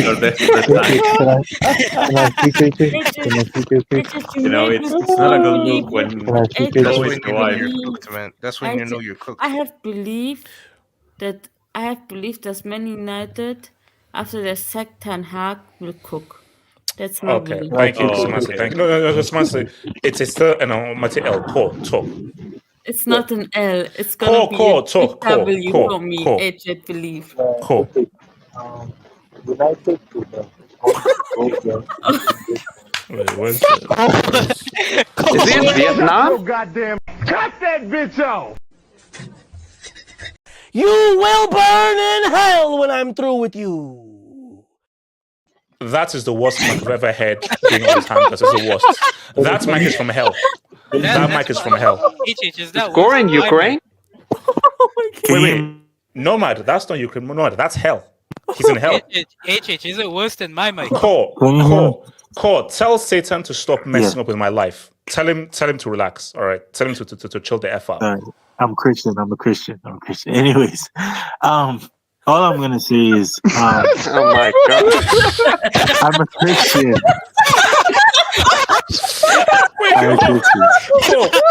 What does that mean that you're a Christian? So because you're a Christian, you can't say what's up. Okay. So you're saying that you're either a Christian or you're a devil worshipper. Yeah, that's what it is. You just have to wait. Yeah. Okay, you know what? Let's continue. Just talk. Okay. Anyways, HH. Where's the pentagram? Anyways, HH. To be honest, Man U should have gone for an English manager. I think they need Kieran McKenna or a Southgate or something like that would make sense for United. I told you. I told you. No, Kieran McKenna would do wonders for United. I'm telling you. I told you. Southgate or Potter. I told you. Let me Oh, get he's some jokes and make we'll get Kennedy to Salah Ipswich discussion. You know, man. Corners Yeah, that's that Manchester. That's that will do Manchester magic DNA with right you know. there. That's Look, the Yeah, this DNA. is the problem. exactly. This is the Let problem. me This see how is England played. Cole, are you nuts? this is the Someone, problem. someone This do is a the core problem. Cole, compilation. Yes. thank you. Thank you, Cole. Thank you. It's No, the no, let Winston him speak. Churchill Let him tax, speak. Can I nothing else. speak? Can I speak? Let him Oh, no, land. you, Let him you land. can't Yeah, speak. let him No, land. no, Let him let him land. Let him speak. Let land. him Okay, Let him speak. okay, land. Cole, Let him land. Let him Cole, you land. have 5 minutes. Cole, you have 5 minutes. Talk. The thing about this United thing is, to be honest, right? As much as we blame Casemiro and so forth, how many of those United players can at least thread 2 or 3 passes between each other? None of them can. They can't even play possession football because the problem with United right now is the players like Rashford is trash. They are so in love with Rashford. Rashford, they need to break that marriage. I can't believe a guy who's so garbage, who's so trash, is still getting the nod. Garnacho too. The problem with him is he has a few here and there's. He shines here and there, and the next thing you know, when he gets to the final third, he misses a big moment or a big chance. Diallo is the only serious player in that United team. And another thing about this United team is HH. When you went to go get De Ligt and Mazurari, I told United fans, I said this, man, that these guys are mistake error prone defenders. They did, bro. De Ligt was part of the reason why we lost against Real Madrid in the first leg. He couldn't stay fit. Mazurari, he was getting bombarded by Vinicius in that second leg. This is why we sold these guys, because they're trash. I keep telling people this. They are trash. And this goes to show you this, because against Brighton, look at all of them. They are all on one side. They are all on one side defending. They don't have any defensive awareness. They don't have any spatial awareness. There's no type of, let Spiritual me. awareness. Yeah, no, it's not even there. It's not there. This is my problem with these signings that United made. They're buying players with big names, but the problem is these big names, some of them, right? Is it something that is going to help you get to the top 4? No. Arsenal made the best business. Bro, Arsenal went to go get Sterling. That's good business, HH. Like, that is business that can actually, maybe help you get, like, maybe, I'm not saying they're going to win the Premier League, but it could help you challenge with City, because Bukayo Saka plays way too many games. But for United, they need to find Rashford's replacement. And I don't think they found, Rashford should not be playing anymore. It should be over, HH, to be honest. I think United, sack Eric Ten Hag in the morning, go get Kieran McKenna. Okay, I'm telling you thank you. this right I now. know, okay, Yeah. thank you. All right, thank you. Wait, Let me take some Ipswich Dubinski's, man. man. Okay, so shout to Josh. Samasi ist okay, Zuzu gonna Jiben, speak darfst Egypt, du German. falsch lagst. Man United stinkt. Ge Zorok zu I'm Bayern. gonna Hor say it in auf German, I den think. schwarzen Manager Company zu hassen, Herr Kafzer. This is Danke schön, guten Tag. Stop. You did have to read all that. Bro. I'm gonna say it in German. Samasi, es ist okay zuzugeben, dass du falsch lagst. Man United stinkt. Geh zurück zu Bayern. Hör auf, den Manager Company zu hassen. Er kauft. What did? The last sentence doesn't make any sense in Germany, so your Google Josh, Translator was did you wrong. did you use Google Translate for Yeah, this? exactly. Yeah, most definitely. Yeah, it is. Okay, Josh, why didn't you say this in English? Why are you saying this in German? I said, so because you say this in German, Samasi will now call you up and say, yo, what's up? Let's do this. I mean, is that... Yo, what up, baby? Let's rap. Joshua's been trying to get at her. I won't lie. I see him. I won't lie, man. I won't lie. It's I mean, Samasi, do you want to give him a chance? Do you want to, So. No. So the allegation. Samasi, wow. Samasi, you see, Samasi, that's messed up. He has been desperate. He's been nice. He's still jokes, and you just say no.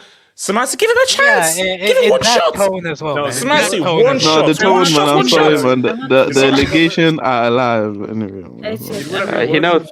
He knows. He knows the AFC voting. Samasi, because you saw his last name. So basically, so if it was Joshua Smith or Joshua Schmidt, it'd be cool. But because it's Joshua Babayaro Babangida Adebayo Folucia Ajekuko, they're saying is no. It should be John Smith like in Pocahontas, man. What's wrong with that?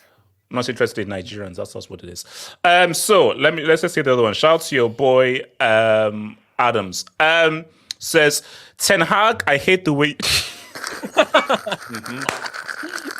This struggle comments the way great. So I hate it so much. Talent FC. Uncle Drive. Have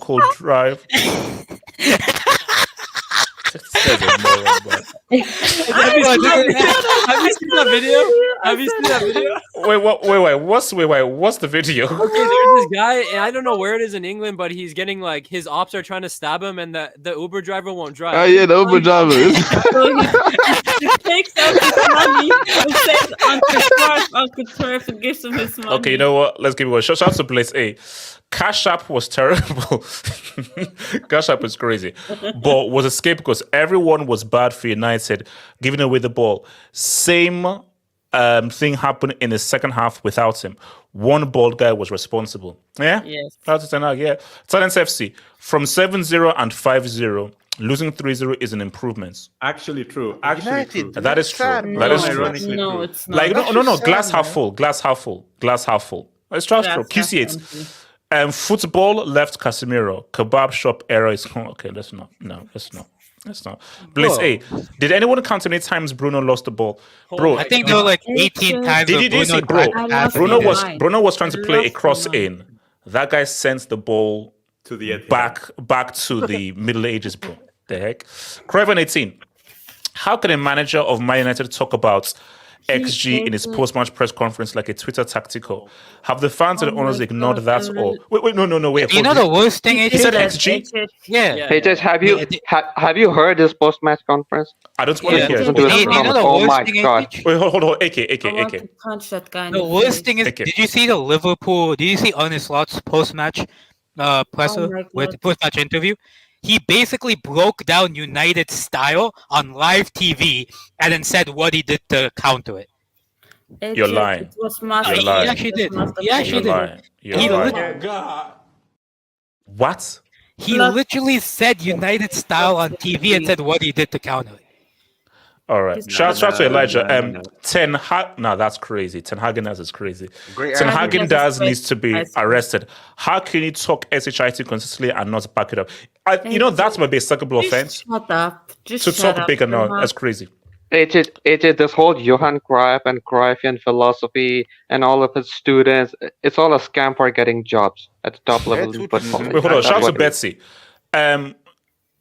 Has from 5 UCLs to this, Brazil from 5 World Cups to this. Third goal, Onana was doing that thing he does on Pet, standing on one side of the goal and left. Look, Onana has main character syndrome, pretty much. Talents FC, speak on Carlito, aka Xerxes, Mr. 9.5, hashtag You know what his rating on football was? What? 5.9. Lord in heaven, but HH, I demand an apology to my manager. Well, look, we're going to get there. Amber Rose, Baldy, SH Iceball, Carney, Asada, etc. He deserves his respect. Look, Amber Rose was cooking. Amber Rose is cooking. For now. Amber, it's fair. United are finished. Mourinho said it back then, and nobody listened. He warned you, and no one listened. Yep. He's still the best manager after Alex. Right? So Bruno and Rashford gets 300k. United are not a big club. Yeah, basically, the fact that those two bombs are on 300k is disgusting. Craven 18. They're a big brand. If United gets... Okay. Yeah. Shout out to Abris Fair. Samasi went from weed to... Oh my god, man. Oh, I will look like if this season that could be ends double the like bot, but I put it that could be double the I will look like a genius. I will look like No, Sabasi, no, you will not. Sabasi, you would. Yes, we have Dex. Sam Assi was shaking ass for Atletico, and she moved to an even bigger charity case in Man U. Bellingham fried her. I still hate him. HH. I'm still gonna hate on him. Oh, bro, I think you already did, Prove man. me right. Shout out to Dungu Kamal.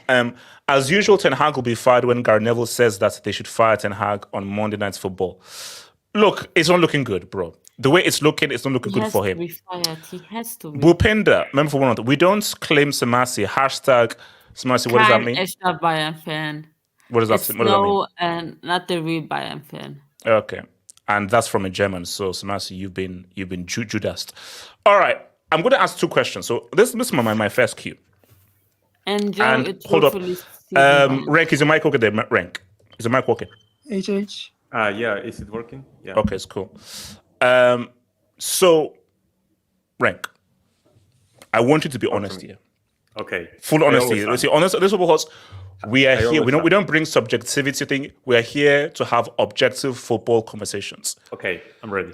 Is Mohamed Salah a greater Liverpool player than Steven Gerrard? Player. Is Mohamed Salah a greater Liverpool player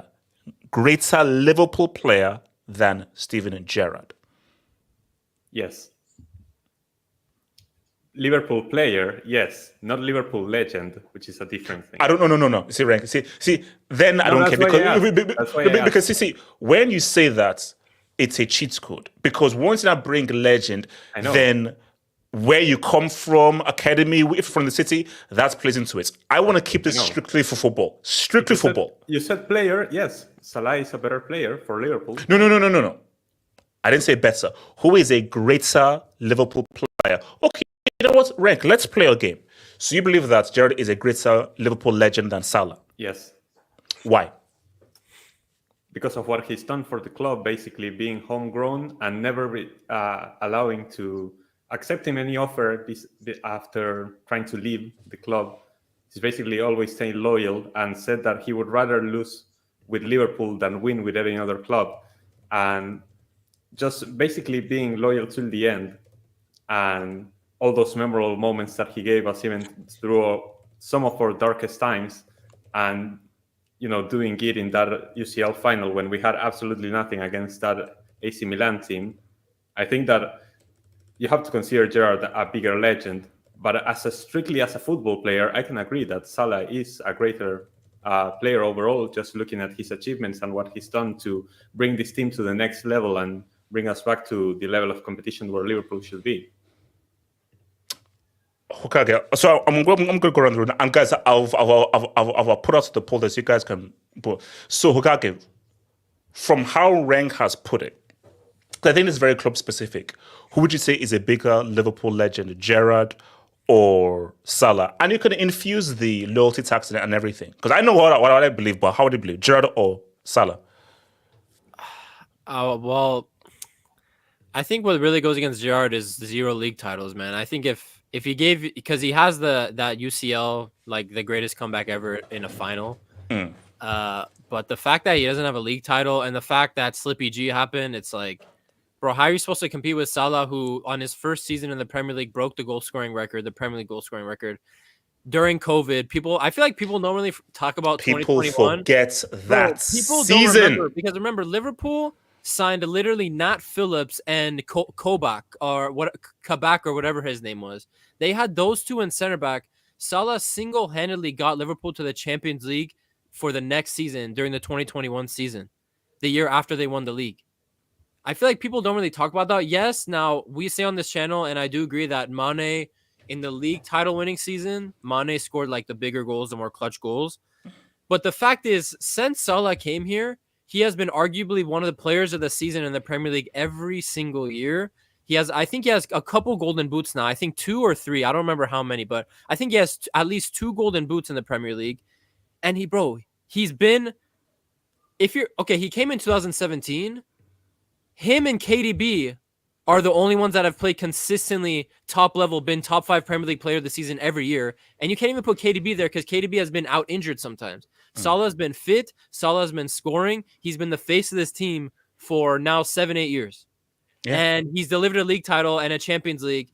And I really give him a ton of credit for 2021. And I feel like people forget. that injured season that Liverpool had. I give him a ton of credit for that season. Eminence, where were you with this? Bigger Liverpool legend, Gerrard or Salah? Eminence? All right, what's it called? Kenny? No, obviously that's the. I think if I view it from an outsider, I'd probably No. I want use the whole club mindset, which is why I'm happy that Rank went first and sort of laid the kind of tapestry as to how you would go. So view it. Remember, my question is, who is the bigger Liverpool legend? So apply loyalty, apply commitment, because it depends how you view it. I'm not sure I am into as much as of the loyalty tax. And someone even put it in the chat. Shout out to Tari. He didn't leave because he had death threats. That's why he didn't leave. So if somebody wasn't threatening to nuke his family and him, he would have left. Whatever it takes, man. But Kenny. No, ask people around Liverpool. Ask them like who's the bigger legend. Like it doesn't have to do with numbers or with league titles. Oh no. Okay, see, right. I'm not even going there. But okay, Paul, we'll get this. Okay, Kenny, where were you at with this, Kenny? Yeah, because if you're talking about the people that probably go to the stadium, most of them they're going to tell you Steven Gerrard because academy tax, Scouser tax, and obviously he stayed there most of his season. He stayed there practically his whole career except the stint when he went to America. But and I think that Gerrard as well is emotional because he played there when they were trash, they were garbage, and he was like the one shining light. I think the disservice with Salah is that he played with other Liverpool greats like Van Dijk, like probably Alisson's, Mane's, Trent's. Whereas Steven Gerrard is the only, when we're talking about legend in his, like when he played, he's the only guy. Like Xabi Alonso was there. Yeah, but he's not a Liverpool. He's not a legend. He's like Alonso is not no Van Dijk or no Alisson or Trent. That's the difference. I think that because he played in a team where he was like the guy by far.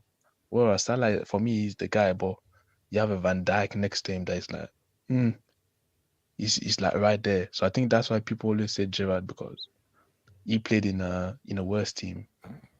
And Liverpool tax as well. But Salah, I'm not gonna lie, his numbers are crazy. I think he has like 300 goals. It's stupid. His no, stupid. because my thinking is that because obviously we're gonna get to the Premier League debate and GOAT stuff, but he's never had a bad season. Since he's been in the Premier League, he's not had like, man, this guy was trash. He's never had a bad season. He never had a bad season. Never had a bad season. He's never had a season where he's not been at least top 3 in the league. He's never had a season where he's not top 3 in the league. Yeah, the consistency and the levels that he's shown is crazy. If we're talking... So where are you at? Gerrard or thingy, the bigger Liverpool legend? Who you choosing? I would say Salah, but it probably has to be Gerrard, man. Okay. What was it called? Barry, bigger Liverpool legend. But when it comes to legend, obviously there's like other factors, like the emotional attachment that fans have towards this player. So if you have to do that, then Gerrard just takes it because Kenny said it when Gerrard was there, they were struggling and he was their only shining light and just the guy that was giving them hope during games. So you have to say him. But Salah, I mean, just when you look at the accomplishments and they were battling against the second greatest dynasty in EPL. So I'd say if Man City and Pep didn't exist, like Salah's resume and just Liverpool, Barry has just made a very key point. Yeah, Barry just made a very key point. If it wasn't for Pep and City, just imagine how many more EPLs and domestic titles Liverpool and Salah would have gone. Because you see, rank 97 points, wins the league. I think in every season apart from 2 seasons in the Premier League. Yes. 97 points. Because remember, 100 points, 98 points. So 97 points is the third highest points total in Premier League history. So my thing is that City are just ridiculous. And they are the greatest Premier League dynasty of all time. But the point that Barry made is, if not for the greatest Premier League team in history, Salah would have a lot more Premier League titles, included with that Champions League. So And my thing is that where you are a main character contributing to those titles. So, because here's the thing. People want to just say, Gerrard, look, what did he have to deal with? What did he have to work with? Which is true. And guys said, oh, you guys are too young. Guys, I saw Gerrard from the way he freaking debuted. I've been watching football since 92. I've been watching football since 92, 93. So I saw when Gerrard debuted. And I know the garbage Gerrard had to work with. 100%. And I'm saying that Gerrard, in terms of gid and what that guy was able to do and how effective he was able to be against rubbish was huge. But at the same time, as good as this Liverpool team is, without Salah, they don't win those titles. Yes, Mane was key. Yes, Van Dijk was key. Salah, as people said, he's the face of this team. He is the face of this team, and he is the superstar of this team who has been pivotal in how amazing this team is. And I'm sorry, based on what this guy has done for Liverpool is amazing, but I just think because of what City have done, is not, you take City out of it, I don't think this is even a debate. Because then we are really talking about Salah as one of the true greats of a guy who now has, 4 or 5 Premier League titles. But sorry, Barry. Yeah, so I think there's like a balance. You could say Gerrard, the stuff that he had to deal with and just how he got Liverpool to contention and winning the UCL. But Salah, he got the titles, but he also had to deal with, in my opinion, United will always be like the first greatest dynasty for me. But obviously, City, the teams that they had, just amazing. So you have to consider that as well. But I'd say for a legend, you have to say Gerrard because the emotional attachment is way too much compared to Salah. AK? HH, you want to know some stats? Go for it. Yeah, stats. Mohamed Salah's played 351 games in the Premier League. Do you know how many goals and assists he has? How many? Is it as much as 302? 302. He's played 64 UCL games. You know how many goals he has? How many? 56. Wow. HH, the question of Salah or Gerrard should have been answered when Liverpool won the Premier League. Now the statement is Mohamed Salah is a top 5 player in the history of the EPL. Oh, no, hold on. That's the next one. Let's stay with Salah and Gerrard. So you're saying that Salah is a greater Liverpool, keyword Liverpool legend than Gerrard? I mean, for me, yeah. Liverpool, like, the thing is, I don't take into account academy, this, that. For me, it's what you do on the pitch versus what somebody else does on the pitch. And I'm sorry, bro. Mohamed Salah, what he's done, bro, Mohamed Salah is a guarantee. When have you seen a guaranteed 20? He will contribute to 25 to 30 goals every single season, guaranteed, maybe even more. Sometimes 35 goals. Every single Premier League season, he will get you between 30 and 35 goals and assists. You know how much production that is? He has been, you could argue, he's been top 2 players in the Premier League ever since he came in. Yeah.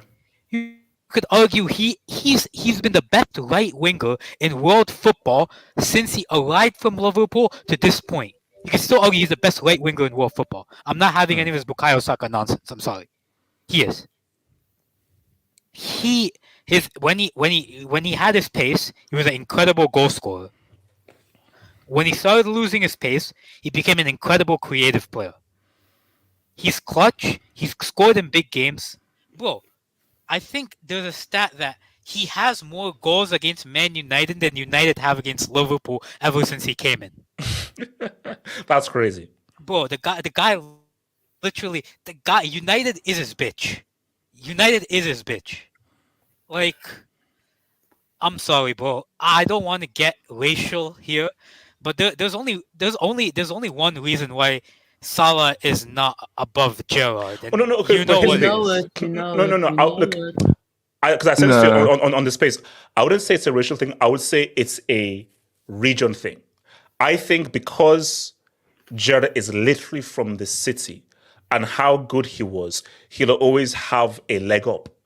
Now, you could maybe say that if let's say Alexander-Arnold ended up being the best right back in the world, and they now say, nah, he's not as good as Gerrard, then you can maybe say that. So, but my thing though is, I don't think that region thing should give you a leg up over how much of a legend you are. Yeah, exactly. This is a football club, and it's based on what are the keywords. See, better and legend are two different things. Better is a quality thing.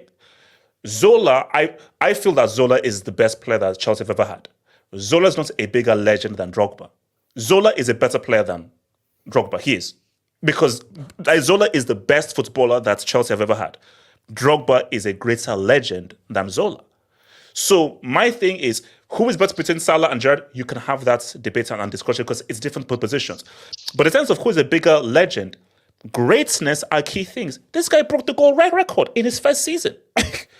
And it took a Norwegian cyborg to break that record. Yeah, and look at the amount of stuff these guys. Look at the amount of goals assisted. Look at the numbers AK just read out. It's not just a numbers thing. It's an impact thing. It's a greatness thing. It's a legacy thing. Because the real thing is that at no point did we talk about Gerrard as being one of the best players in the world in his position. That never happened. I'm sorry. Best player in the Premier League, yes. In the world now, you could see that he was at a time when you had Seedorf, Pirlo, and some greats. But Salah has generally been one of the best players in the world in his position. You can make that argument. Well, Salah's been the best player, best right winger in the world ever since he came into Liverpool, man. You could argue Messi. Was Messi a right winger from 2017, 2018? I'll put him more as a 10. No. Yeah. If you're talking just pure right winger, if you're talking pure right winger, Mohamed Salah is the best right winger. So name me better right wingers than Salah during his time in the world. Like, I'm waiting. Like, give me names. Ricardo, don't you dare. Ricardo, don't you dare. I'm not even going to bring that up. Bro. Wait, someone said Ousmane Dembele. A guy that was born this morning, man. Come on. Wait, someone said Ousmane Dembele. No, the damn time was finished. Who said that? So anyone wants to go on this whole Gerrard thing in the debate? All right, so... Can I speak on this? Okay, no, go for it. It is who qualifies to be a legend of the club is mainly dependent upon the culture of the club, And so for not just Liverpool, but for a lot of English clubs, being English means a lot. It does. It just does, and it's more than a color thing, race thing, or more than anything. I think nationality means a lot. Even like. I'm sorry, Roy Keane, he's Irish, right? Irish. He's Irish. Yes. He's not British. He's Irish. So Roy Keane will never be considered the same in the same kind of affection and adoration as Bex at Man United. He's just not. Or Paul Scholes. It's just not going to happen. So I think that English tax is heavy. Him coming from the city and. That actually goes against, the whole meritocracy thing. I think that's why English clubs have declined and they have not been able to compete consistently at the European stages because that English tax always weighs heavy in giving the proper players the kind of respects they deserve, and giving them the kind of opportunity they deserve. And that's why even the national team has suffered, because of that English tax. Because the players have been hyped up to such a level that they can't justify that, So it's a cultural issue. And I think when you go out of that England, English, Victoria, Elizabeth, Churchill, that mindset, when you get out of it, then I think we're going to start seeing some changes. But until then, like Steven Gerrard is the Totti of Wait, Liverpool. Is David Beckham a legend like that? United? Oh no, he is. Bex is huge. He's loved. It's massive. No, it's massive. no, for Liverpool, I think. But and especially whenever you get given that number 7 jersey, it's a big deal. No, but I mean, no, for Mason Liverpool, Mount. like ain't Dalglish like the biggest player ever? Yeah. Most people, but basically, like I think it's Dalglish, Rush. Yeah, both of them are for me, Barnes as well. But Rush and Dalglish are and they Wales. Yeah, They're not. No, Scottish. Dalglish is Ian Rush Scottish. was Rush Yeah, is Dalglish Welsh. is Scottish, Rush is Welsh. Yeah. Yeah. Stevie Nicol. Yeah, Yeah, but England was different back then than now. Now Okay, it's shit. so I put up a poll. So I said, who is a great Liverpool legend? 16% said hard to say, both legends. 26% say Gerrard, loyalty tax. 58% say it's Salah. So, all right. So look. Wait, can I say one thing off topic? Yeah, Barry, go for it. You know, every time I see the Man United Liverpool fixture, I always think of RDS. Remember when in 2021? Remember when United were actually decent, winning some games with Ole, and Liverpool were struggling? RDS would watch along so badly because you two did a watch along, and then when Liverpool, he was so angry. Yeah, no. I don't know. That guy's fake. That guy's fake. Shout RDS. Yeah. So, okay. So, what's it called? So rank. Now, try not be biased here. I never am. Is Salah already an all-time EPL great? If so, where does he rank that in terms of all-time Premier League player? Well, he already is. About the ranking, I really want to say that he's top 5 because EPL we're talking from 92 until today.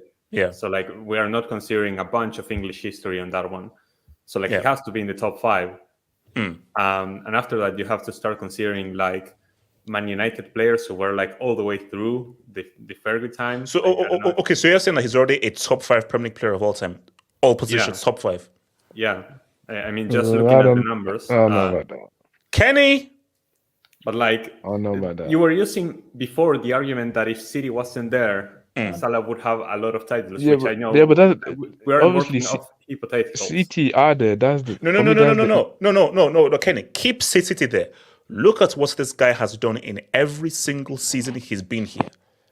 Kenny, you cannot name me 5 other Premier League players who have been this elite, playing at this level every single season, and have been arguably world class in every season they've played in the Premier League. You see, the thing as well with greatness is like, what have you won? And then he's only won 1 PL. Like, there's guys that have done it for years as well that have won a lot more than him. And okay, they've won more, but as individuals, have they had a greater impact? Because have they had a greater impact than him? Because have those been about them carrying them to those titles, or was it a team effort, i.e. Fergie tax, Mourinho tax? No, but still, even if it's Fergie tax, like there's still guys like Scholes that were really important to their team. Even if you look at our Man City right now, De Bruyne, for me, is ahead of him because like, there is one more. It's Kenny, that's a good to see. See, my thing is that I believe Scholes is a better player than Salah, technically, as he's a better footballer. Salah is greater. Salah has had a greater impact as an individual than Scholes. Nah. Why? Nah. Yes. No. I think, no. Salah as an individual. What impact? AJ, What you impact? can't compare the positions. It's different positions. No. My thing is that look, I told you, Scholes is a better player, but in terms of who has had a greater impact, bro, what Salah has done in every single season has been. You have to understand. Now he may play more. Scholes has had seasons where he's been tricky. Salah has been exceptional in every single season he's been in the Premier League. No, but obviously, but look at the longevity. No, but obviously, he was there for longer as well. AJ, It's normal that he's going to have like the guy stayed there for like his entire career. Obviously, he's going to have iffy seasons. Okay. So hold on. And then comes back to rank and I'll come to young Babs. Go for it. No, I would agree that Paul Scholes would have to be there, that KDB would have to be there. And after that, you have to be looking at guys like you want to put Henry there. Dennis Bergkamp I rate very highly. I'm trying to think of other Man United players. I'd put Rio there. For Ronaldo. Yeah, Rio Ferdinand. Yes. Rooney. Lampard is ahead of Salah as well. I'm sorry. Let's be honest, guys. Lampard is ahead of Salah. No. Yes, he is. Is he? No, yes, he is. No. Because what's the key thing for Lampard is, bro, that's those goals for a midfielder, that's insane. That is Lampard's big thing. Like, for those who are the midfielder, but here's my thing. My thing, Kenny, is that as good as Lampard have been, although those guys have been, you can say a generational thing. Salah has arguably been one of the best players in his position in the world during his time in the Premier League. Could you say that for Lampard? No. No, but the thing is, you clearly see that nowadays you're saying that there's not like football nowadays. Footballers are not as good as they were in the past. Obviously, it's easier to be the best player in the position now than it was Kenny, back then. I need to argue this. I'm sick. I'm so angry right now. I need to hold on. Hold on. Okay, Calm. Okay, hold on. Okay, first of all, this clowns. This football is not as good as nowadays. Let me tell you something. In 2017-18, Messi was still world class. Ronaldo was still world class. Salah was the best club player in the world that season. I don't care what anyone says. No penalties taken, 44 goals in all competitions, by the way. 10 in the Champions League, scored in every single big game. So get the hell out of here with this football. It's not that, tell me, how many other Premier League players have had that kind of peak? How many of these legends that these clowns are talking about, like Scholes or Lampard or these clown names that I'm hearing, right? How many of them were the best player in the world at one time? Wait. Don't disrespect Scholes like that. That's crazy. No. So if you talk, go and check Lampard's numbers from like 04 to like 010. Go and check his Lampard's numbers are crazy. How many league titles does Scholes have? Doesn't he have like 10? The guys have 11 league titles. Wait, hold on. Let me first of all, let me dismiss this league title nonsense like argument, right? Do you know how many league titles Cristiano Ronaldo has in La Liga? He has 2. Sergio Roberto has 7. Cristiano Ronaldo has 2. So let me just put that into perspective. This is one of the most moronic arguments I've ever seen. You should be ashamed of yourself as a human being for even using this. Oh my God. Just self-reflect on a minute. Scholes wasn't a passenger for most of those. Sergio Roberto, like some unknown guy. Like, you can't do that. Scholes was a main character, not an NPC. If you say Iniesta, if you say Xavi, then maybe we can. I want to talk on this. Was he the main character? Was he not benched in multiple UCL finals, in multiple big UCL games? We like people. We talk about Scholes. We talk about him like now, like he's some kind of god. He never had a single Ballon d'Or nomination. He was never undisputed. You cannot be talking about Scholes like this. You can't.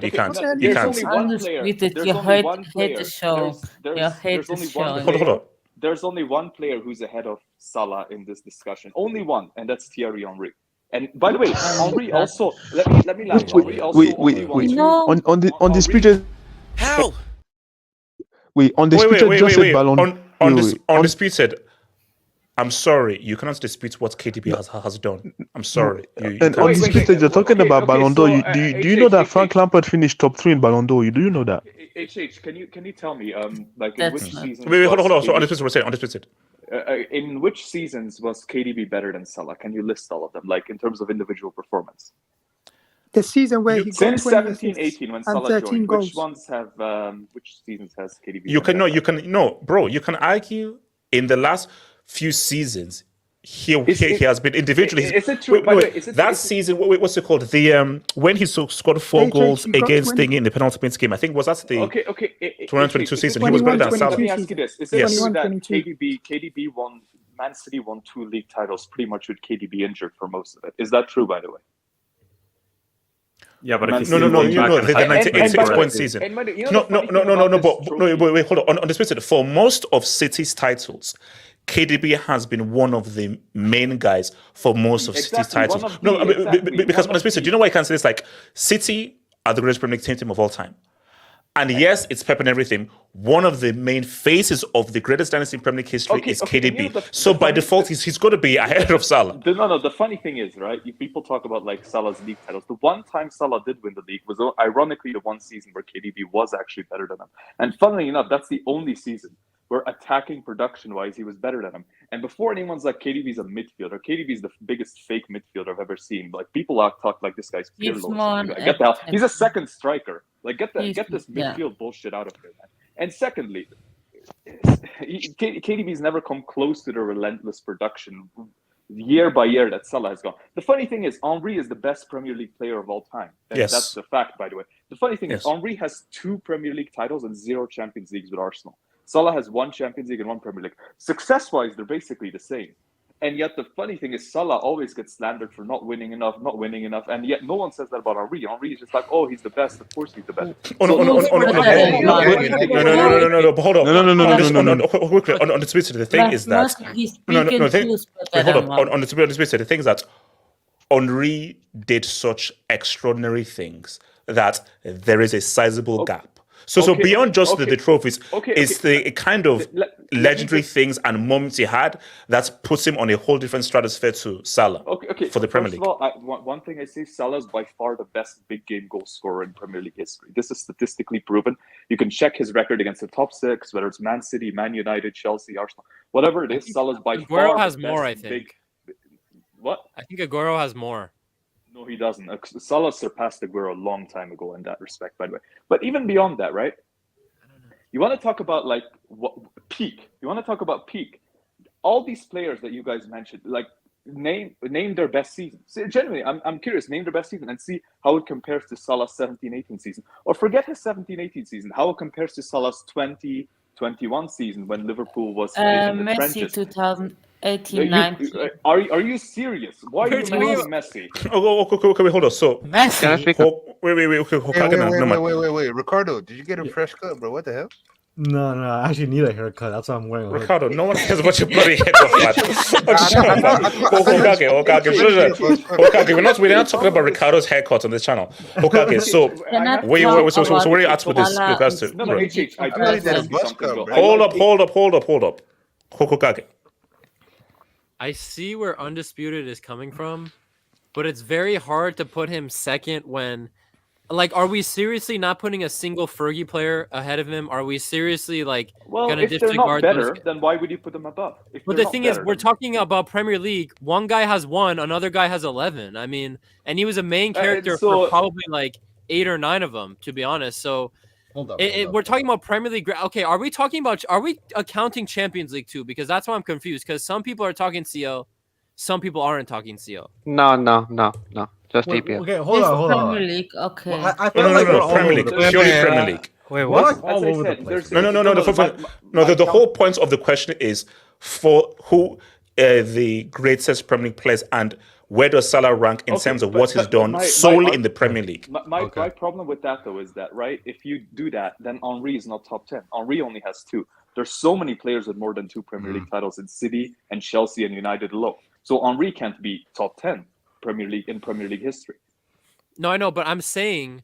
I'm not saying that because I'm not saying just because Scholes has 11, 10 more than Salah, that Scholes is better than him. I'm saying that I feel like you're just completely you're saying it's not a conversation when it's absolutely a conversation. Which is crazy, yeah. It's crazy. It's absolutely a conversation. The way you're coming off is it's not a conversation I don't think it's a matter of perspective of how much you weigh it. But the problem is, I don't think Scholes versus Salah as a player is even a debate.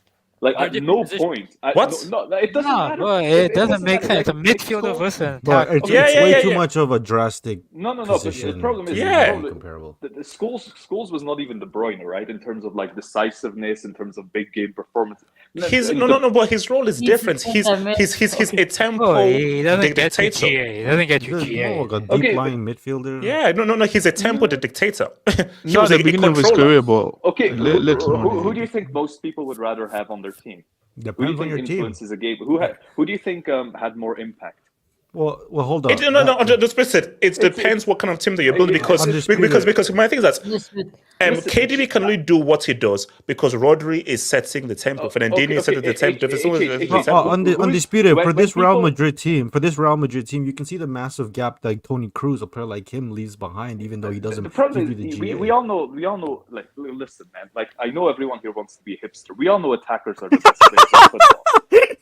Attackers are the best players in football. There's then what's the point in talking about defenders and midfielders? When people, you could say skillfully, sure, but it's a super break.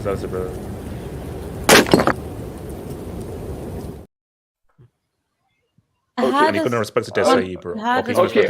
Wait, hold on. So can we come back to Hokage? And the thing is, it's hard. When we're notice the players we've talked about.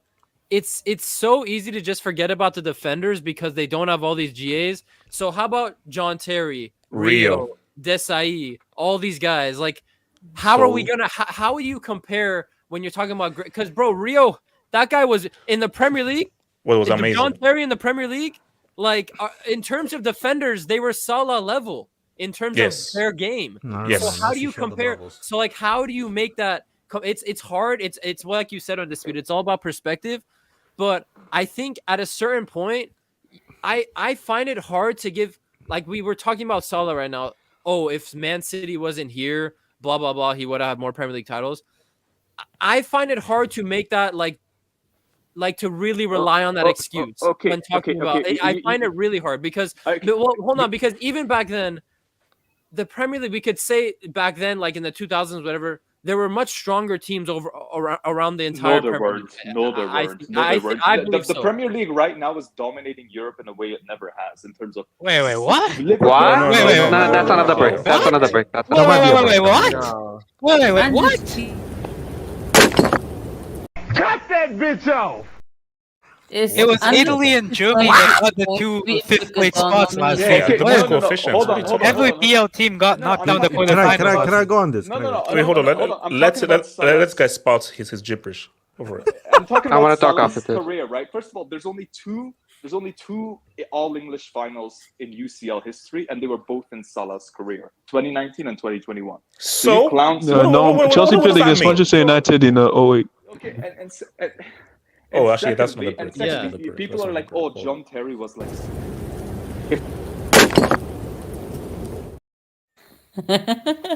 This is crazy. The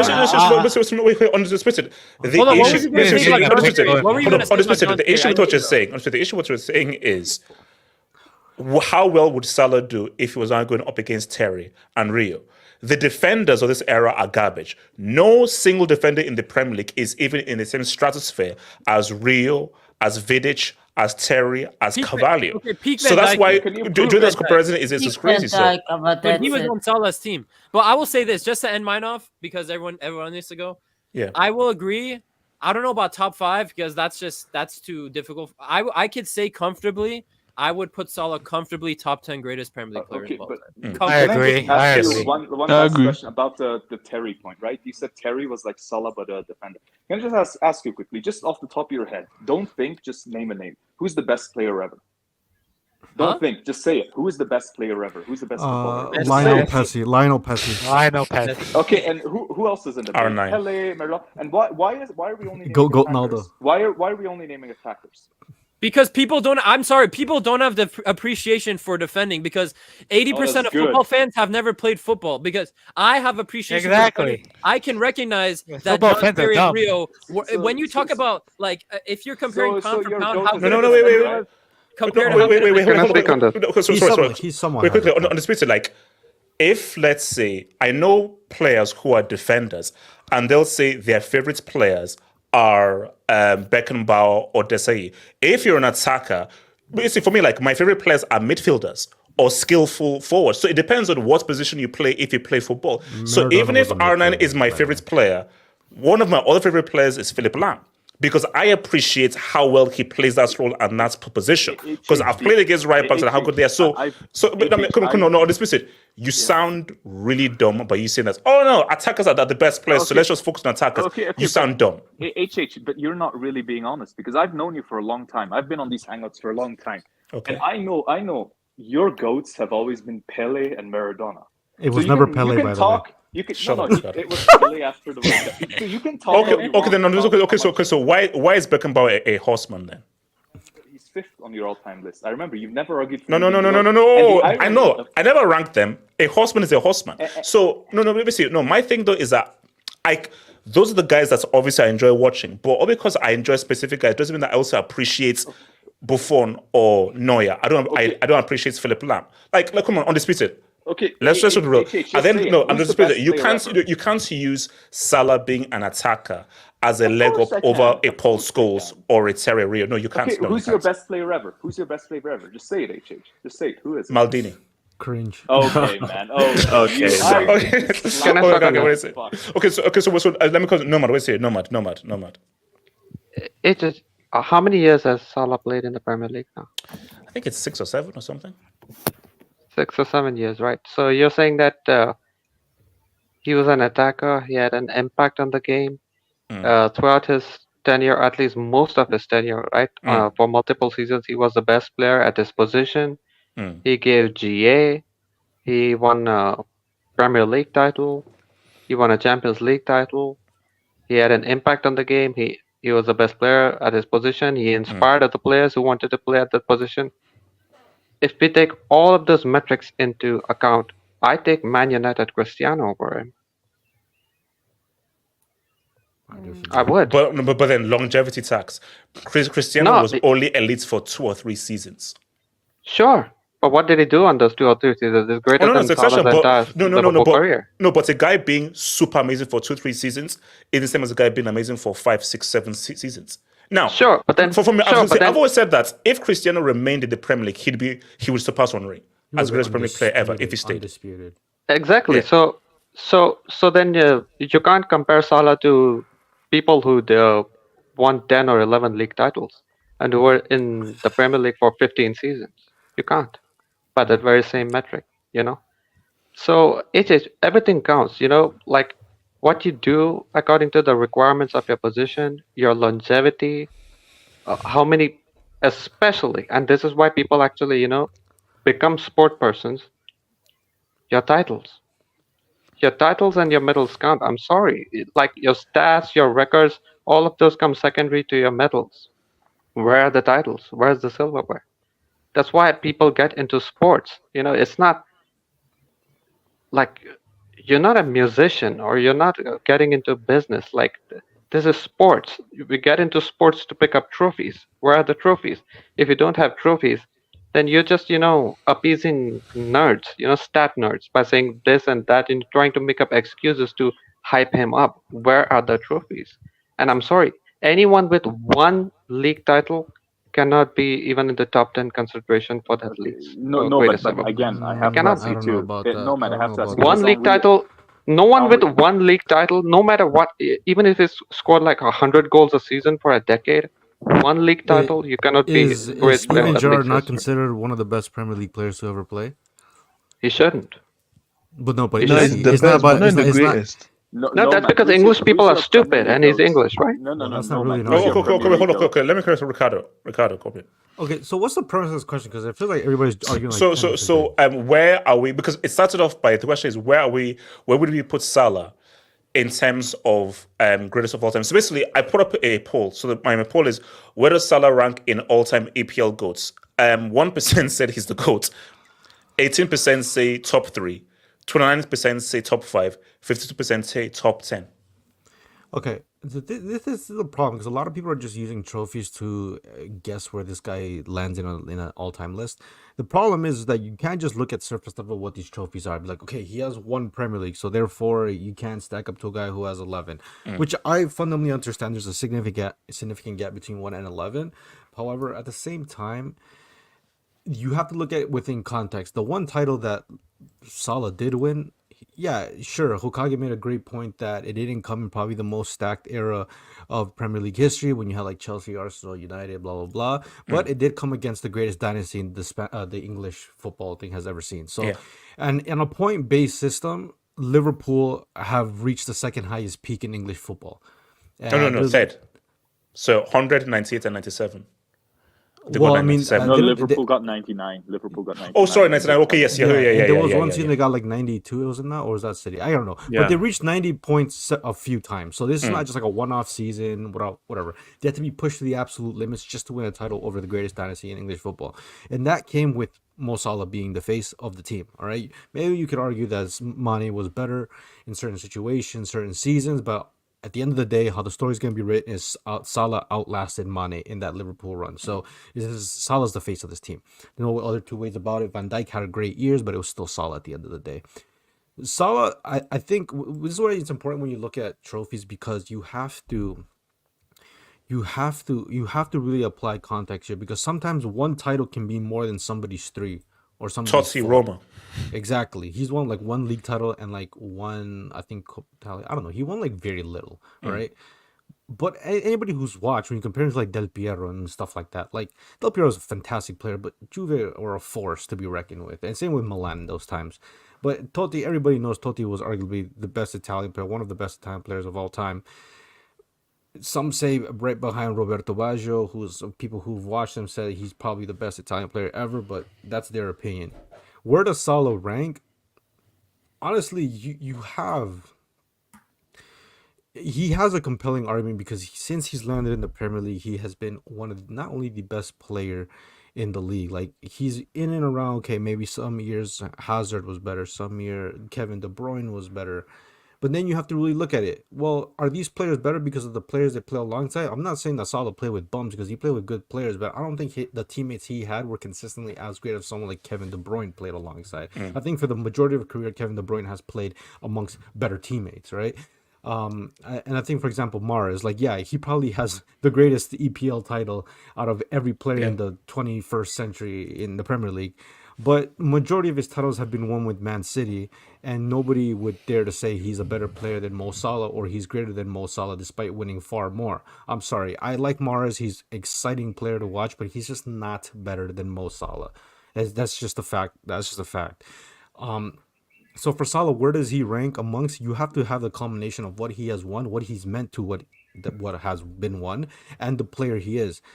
I think when you're looking at it for his position as a left-footed right winger or just a right winger, period, I think only Messi has been better, but Messi's not really a right winger.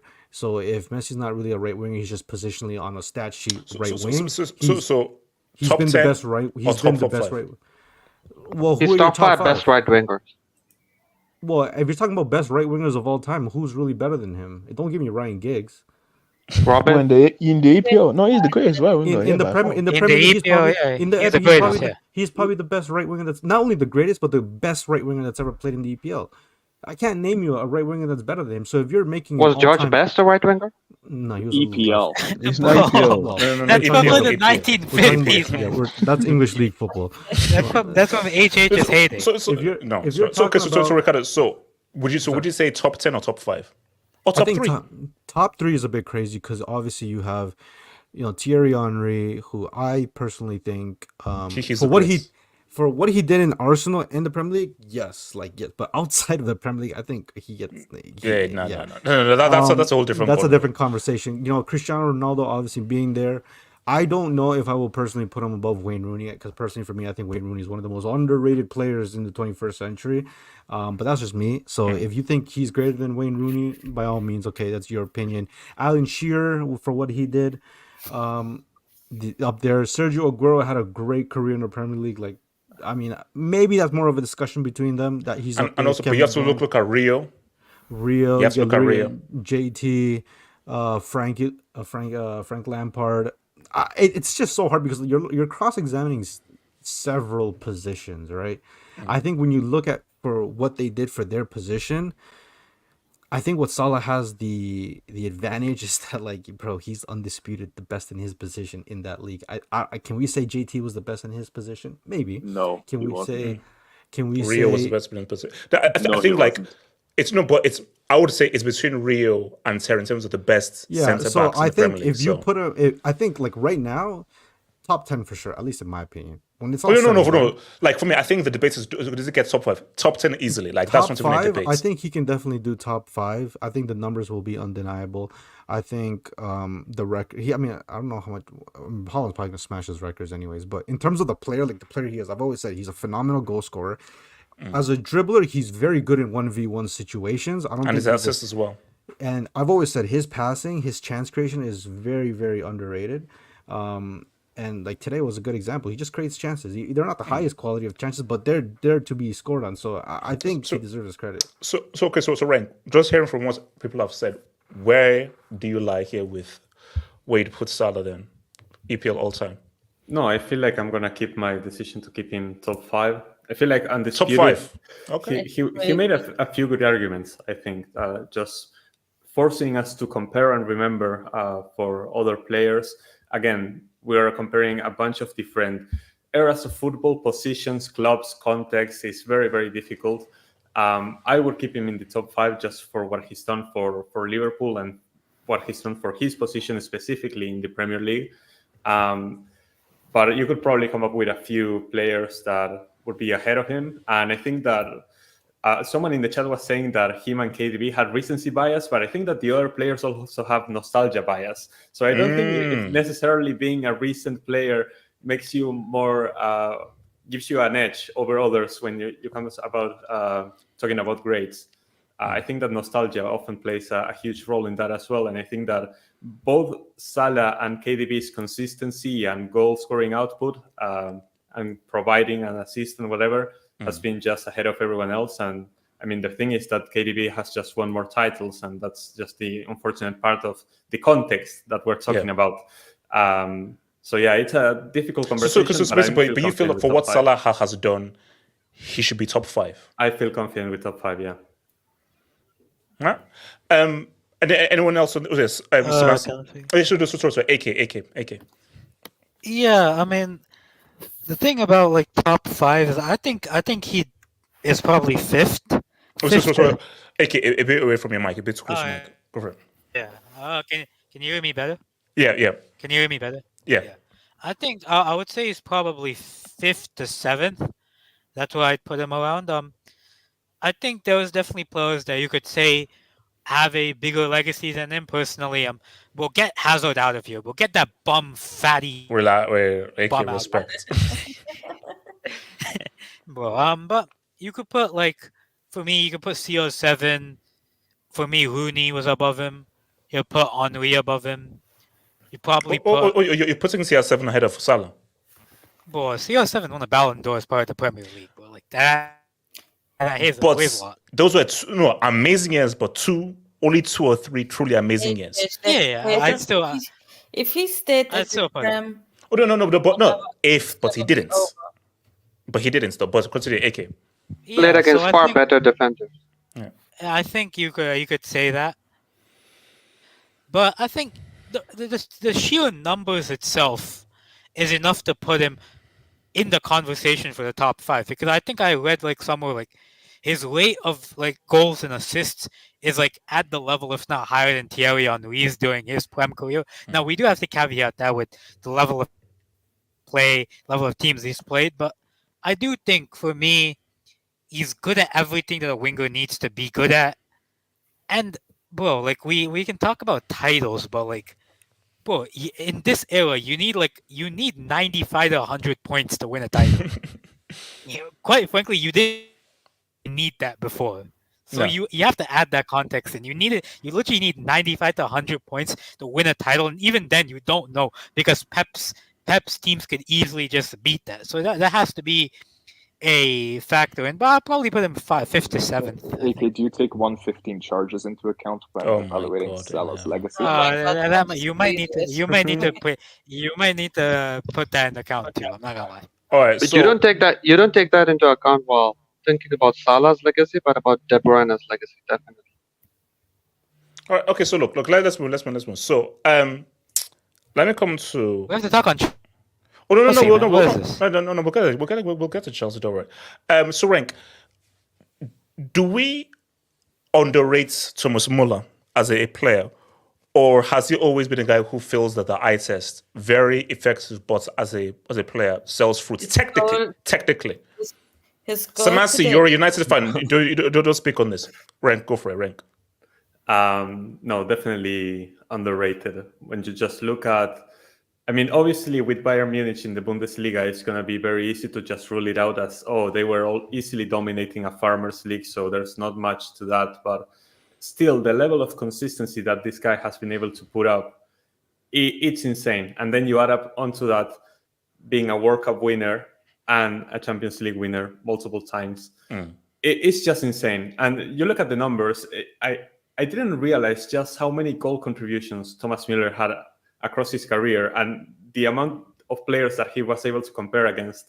I know that he's more of an attacking player and it was to be expected, but it's still insane that the numbers that he was able to put up in such a consistent basis across so many years. And the fact that I thought he was finished, but the fact that he still got it's insane.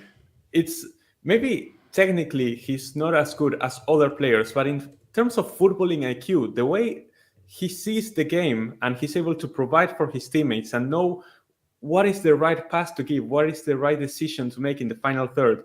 It's insane. And not many people talk about this player nowadays when we're trying to hype others up. And I feel like in a few years' time, people will forget about Muller, and it's going to be a bit unfortunate because just he was in the Bundesliga, he was never in another league in a bigger club. And also, I think like what plays against him is let's say 20 years from now, if you look at his highlights reel, it'd be like, oh, well, because it's one of those things where you had to be there. You had to be there for that 7-0 aggregates when Barca dunked on Barca. You had to be there for 7-1 and really watch that game live. You had to be there for those UCL games where he just came clutch and scored that important goal, because a clutch goal is more impactful when we're living in the moment as opposed to showing it to like a 20-year-old 30, 40 years from now.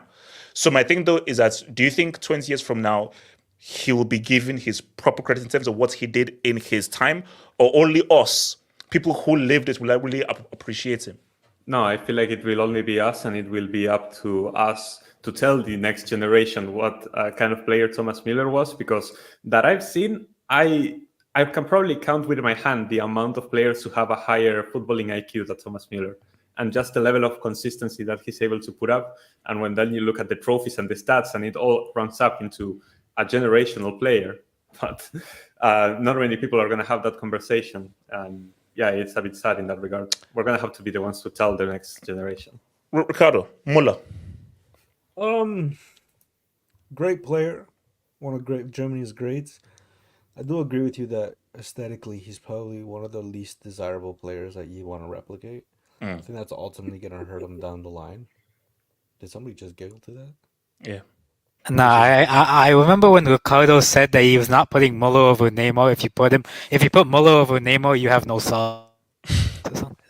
Ricardo, is this true? Wait, what? Ricardo, I said is if this you true? put Muller over Neymar, you have no what? Because I would never do that. Hey, you have no sauce or something like that. You put somebody else. Ricardo, is this true? Is this true? No, I think it was from some like top 10 seasons or something like that. No, it was the all-decade Muller team. is younger than Neymar. Oh, wait. Still playing Yeah, it was the all-decade team. Yeah. It was all-decade team. Yeah, you guys hated on Muller, man. Oh, yeah. No, I think that was a members hangout, wasn't it? I don't know, but regardless. Look, the guy is... he's had a great career. He's been an exceptionally smart player. But that's about it. Like, bro, I'm telling you right now, like, I'm not... He might be a Tim Duncan. Do you rate his football IQ as highly as Rank does, in terms of he's one of the smartest guys? Now, okay, so what he lacks in terms of Tesh, Lala, Tata, and Salini, he makes up for football IQ. Bro, at this point, you're just making sounds. Those are real terms. The real terms continue. Don't laugh. Those are real terms. They're real terms. That's how you speak, guys, I'm going to define them in the encyclopedia. I'm going to define them later, but continue. You need to have a separate. You need to have a separate section. You need to have a separate section on your website giving like a glossary of the terms we use on this channel. Because this shit makes no sense. If you're a first time watcher of the channel, you have no idea what the fuck is being said right now. No, because like some guys like, wait, I'm a new football fan. What does "gid" mean? Because what about his football brain? Talk about it. It should be displayed in the theme of the color. Look, no, that's yo, if man, relax.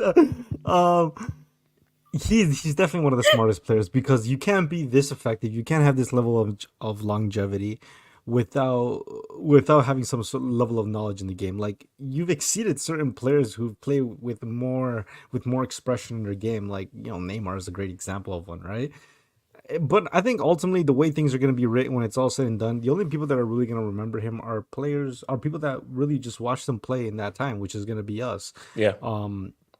Because, bro, I'm gonna be honest with you. When I have a child, or those who have a child, you're gonna be like, yo, let's look up some Neymar comps. Let's look up some comps. Ricardo, don't do this. Don't do Are we gonna be like, yo, Lil Sebastian, check this out. There was once a German legend and played for Bayern Munich. So Ricardo, don't do it. I'd rather show Manuel Neuer highlights than than Thomas Muller. It is what it is, bro. He's not exciting to watch. It is what it is. But there's no denying. So basically, you're going to say like 30 years from now, the younger generation are just going to just call like who was this bum that all you old fools are repping? Exactly. That's literally who he's going to be. I'm sorry. It's gonna be so sad, man. That's harsh. That's harsh, man. British statue by Munich. So do you feel that it is what it is? He'll be forgotten. I will not, and Bayern Munich will not. Who cares about you? I'm talking about the younger generation. Yes, that's why I said Bayern Munich have to do everything to remind. They should put a big statue on the stadium for Müller after he retires, so nobody forgets him. He's so underrated. He's so smart, because he can see the spaces and predict them, and knows where the players are going. Where he always does the right pass. And have you seen that goal the goal today? His first touch, he has a better first touch. No. But that's why I did this thing, because I'm like, that's a damn good goal, and that's a goal of a guy that has a bit of tech. So yeah, he has a better first touch than Mbappe. Just saying. Well, I don't know. So you're not lying. Am I lying? No. He on his numbers, he is very productive of a player. He is close to Messi and Ronaldo numbers, especially in the UCL. So okay, good thing. I was about to say something. So I'm gonna miss him, because it's probably either his last season with Bayern or the second to last season. On there's nobody in the roster who can replace him, so it's gonna be a sad day for me. Neuer and Müller could go in the same season. What are Bayern doing? Okay, so hold on. Hokage then. No, so Hokage. Can I speak after now? Yeah. Messi's original daddy. It's a good day. Okay. Mbappe learned from the best. You know what I mean? So. Oh wow. Yeah. It's. Wait. What are the question? Are we appreciating him? Because my thing is, we're just talking about Muller because it was a great goal that he scored. 20 years from now, a 20-year-old, will they appreciate Thomas Muller, or will it only be us who lived it that will appreciate him? People won't appreciate him because they'll look at his highlights and they'll see a guy with like, I mean, the thing is, he has all the footballing fundamentals. It's just, he just looks ugly while doing it. And Thomas Muller, I've never seen Thomas Muller play football beautifully. I've never seen him play football beautifully. That's messed up, man. He plays like how a horse breeder would play. You know what I mean? It makes total sense. Like, I mean, look at his celebrations, man. I'm sorry. His celebration is just like he has a 1960 celebration. Yeah. Ricardo, shut up. Are we rating celebrations now? No, come on. So we're saying celebration tax? Really? Come on, let's not. Come on. Yeah, but he's a funny guy, though. He's a funny guy. Hendrik will be jealous of that guy, bro. I'm telling you. Yeah, I feel like it's difficult to say because for me, I'm always gonna remember him. Obviously, he's one of my goats, but if you think about it, dude, I don't know if Samasi brought it up. He has the most appearances for Bayern now. 710. Wow. He just broke the record. 7. He passed Sepp Maier today. He passed guy. He has more appearances than guys like Beckenbauer and all the legends that you could think of for Bayern. He has the most appearances. He broke onto the scene thanks to Louis van Gaal back in 2009, 2008, and ever since then he's been a starter. He's been the face of the club, and I think maybe that's a little harsh. I think people will definitely remember him. How can a guy with the most, appearances for the biggest German club of all time, one of the biggest clubs of all time, not be remembered? He will, but I definitely can see 20 years down the line, people saying how he had no football fundamentals. He was just like downplaying what a Radamtau, downplaying what his nickname in German is like Radamtau. It's like a space interpreter. People will downplay like, oh, he was just a tap-in merchant and this and that. He really wasn't, because the thing is, I like Muller because he kind of went through a midlife crisis in football where he lost his finishing ability. And under Hansi Flick, under Kovac is when, remember, 2019, everyone said, Muller's done. Muller's finished at 30 years old, 29 years old. It's it. He's going to retire in a couple years, probably go to retire or play for Braunschweig or something. You never know. That's what people were saying. And I think I'm pretty sure I could go to the Hangouts on this channel and people were saying the same thing. I was thinking it. He looked lost. But ever since when Hansi Flick took over, he kind of took on the role of a creator. And obviously having someone like Lewandowski by his side to put away the passes that he was giving him helped him a lot, you know, in terms of the stats and everything when people go to look at his stats. But, bro, World Cup, the only stain with Muller is always that, and I hate to say it, you were part of two teams that got grouped. You were part of two teams that got grouped, bro, and you were a starter. You were a starter in both of them. So as great as his first two World Cups were, which is why I always want to warn you about Mbappe. Cool. His first two World Cups, legendary. You never know, bro, because after Thomas Muller's first two World Cups, everyone was saying that he would beat Klose's goal-scoring record. He hasn't scored a goal since 2014 in the World Cup. So Mbappe, he's in training. He's in training for 2026. Don't take these times for granted, HH. Don't take these times for granted. But Muller, absolute legend, top 10 Bayern player of all time, man. So. And by the way, the only trophy he hasn't won is the Euros. On Kai Havertz, I will never forget. Samus, thank you. Okay, over it. AK. Can I speak after I shout him, man. He's a funny guy, a good footballer as well. HH, don't drop a brick on me for this, but would it be? What's an apt comparison for him? Because I feel like he's the he's a better version of Manu Ginobili. No. In terms of football, he's Team Duncan, man. Tim Duncan. Tim Duncan. I feel like his play style is similar. No, because Ginobili has a bit of sauce. Like some of his passes and everything. So Tim Duncan is pure fundamentals, and pure effectiveness. Yeah. So yeah. Yeah. Overall, I think the fact that he was able to get as far as he did with. I mean, to be fair. Actually, okay. Can I just say one thing? Because you know what do you know why I use the word fruit seller? Even if they may bad, it's because I'm sorry, carpentry, plumbing, these are respectable vocations. So I think whenever people call, he's a plumber. I'm sorry. No, selling fruit is not. Bro, okay, then you do the plumbing yourself then. Do that stuff yourself. So no, but the thing with fruits, guys, anyone can sell fruits. Yo, how much you want here's your change. Anyone can sell fruits. So fruit selling is I'm sorry, plumbing, that is a skill. Some plumbers they make bank, man. Some plumbers make bank. I know guys who make millions and millions of dollars selling fruits. They're exporters, so respect. No, man. I'm talking about no. Don't do that. I'm talking about street food sellers. Something a 4-year-old can figure do. If you can do basic math, you can sell fruits. Okay. You don't need to go to school to sell fruits. You need to go to school to learn how to plumb and how to do carpentry. So let's respect plumbers and carpenters. You should change it to selling lemonades on the street. There's got to be narcotics in those fruits. There's no way.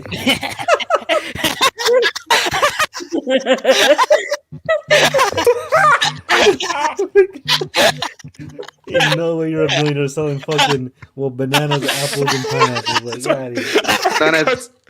it's dragon fruit. It's dragon fruit.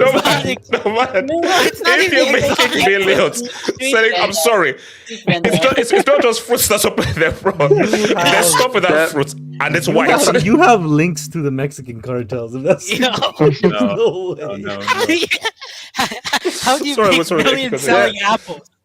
There's supplies to food processing There's supplies to food processing factories. Do you even know our business? No. Stop it. They're not done making millions. The real money is in the fruit business. Drugs. No one makes millions selling fruits. They don't. AK talks. That's where the real money is. The fruit business. I'll send you a link. We're not talking about big export companies. We're talking about someone like HH selling food in his back. Yeah, that's what I'm saying. Street food selling. So go to Muller, go for it. So yeah, I mean, I think the biggest compliment for him is he doesn't have the level of quote unquote. I'm going to use your words now. Tesh, Salini, Lala, Swagansky, Satala, and all those words you made up. Okay, you made those But last. still, you made up those last. Yeah, no. He actually said those. No. He said those. Guys, they are proper sense. Lala, Tata, Salini, Shoamalek, Epsteini, Sasa. Epsteini. No, but I think that's a fact. Like,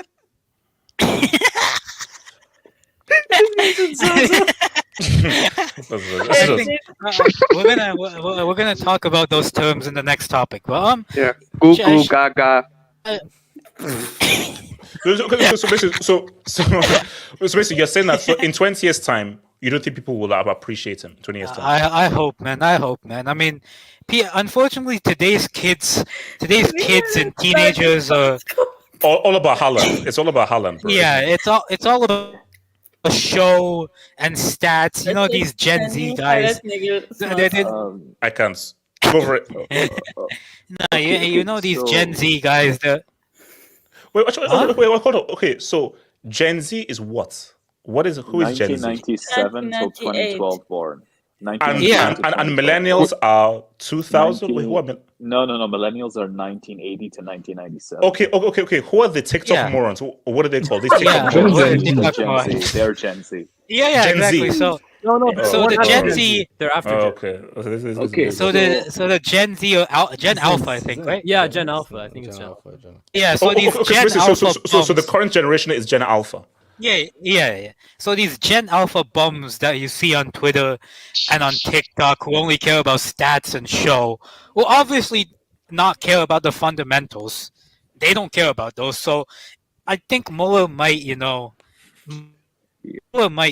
just go down like in obscurity, unfortunately. Bro, like I feel sad because the fundamentals are probably the most important part of anything you do. Yes. And also the thing is that you can have all the step overs and everything. If you can't have basic decision making, you can't make it at the elite level. HH, I have a great idea, by the way. A really good idea. What's your idea? Undisputed.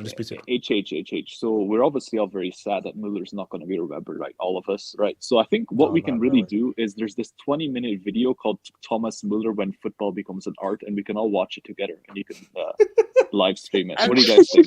Hokage, you had a hand up. Hokage, what are you saying? I will say, well, when you're saying 20 years' time, I definitely see Thomas Muller being German coach and Bayern coach in the future. So yes, I trust me, he will be Bayern coach one day. And he's already been a player coach the last 3 seasons. He's been player coach without the title the last 3 seasons. He will be Bayern manager and Germany manager. I am very confident saying that he will win a Champions League with Bayern as manager and take Germany to a World Cup. Because Bundesliga is not much of an achievement. So Kenny. Come on. Wait, hold up. Speak on that. Speak on your club. Samasi, you're on loan. You can't talk. You lost one Bundesliga and went on loan. Hold up.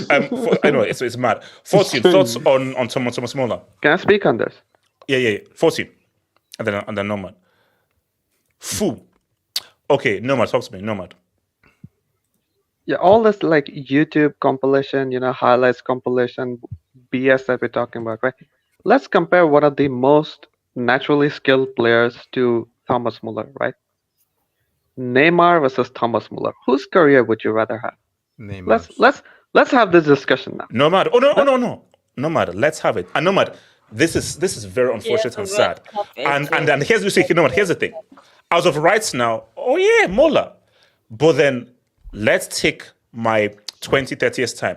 Insults they only want. Twitch merchants, shout to Rafaela, shout to him lying down with his mom on a couch, which looks really creepy. Shout to him being on Twitch, shout to all that stuff. In 20 years' time, that 19-year-old is sitting down to watch that Neymar vid. Bro, in 20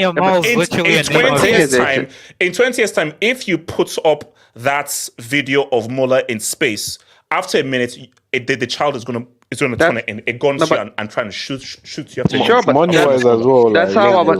No. Let me laugh. Guns in 20 years old, dear. Let me speak. But that's where I started this conversation. This whole YouTube highlights BS. Like there have been a lot, tens and tens, if not hundreds and hundreds of players who have had more skill in their weak foot pinky toe than Neymar's entire career for club and country combined. And there will be. He's not the first, he's not the last. There have been many, there will be many. He's not unique. There will be players who are much more skillful than him. There will be. No, but there won't. how many players? Much more is a stretch. Much more is a stretch. That's a stretch, bro. That's a There stretch will be, because but how many- based on skillful like No, Neymar no, no, is no, top this ten. is- this is more recency skillful, yes. bias. Much more, no. Neymar is legit like a top This is 5 talent. no. This is recency bias. This is absolute recency How bias. is that No, recency bias? it's not. It is, and you will have players who are more skillful than him. But how many players would you have who have had a better career than Thomas Muller? Oh no, You man. know, I or more get that, longevity but than no, Thomas man. Muller. History is going to be kinder to Neymar than Thomas Muller. This is just facts. There's there's so many players. Sure, but that then have history is going to be than we don't kinder to even know. hundreds and hundreds and hundreds of players who have a better YouTube highlight compilations than him. That doesn't mean anything. No, man. There are not 100 players that have a better YouTube comp than Neymar. Stop it. They're not. No, Dan Muller, I'm saying. Oh yeah. But then, did any of those guys have the season that Neymar had in 14-15? Did any of those guys do what Neymar did for Santos? No. So, yes, those highlights are all good, but they didn't have the kind of 14-15 season they had and everything. What's So his that's name? not- I know we hate on Neymar and everything, but let's be objective here. Look, Raul Albiol has a better career than Neymar, bro. Like, bro, come on.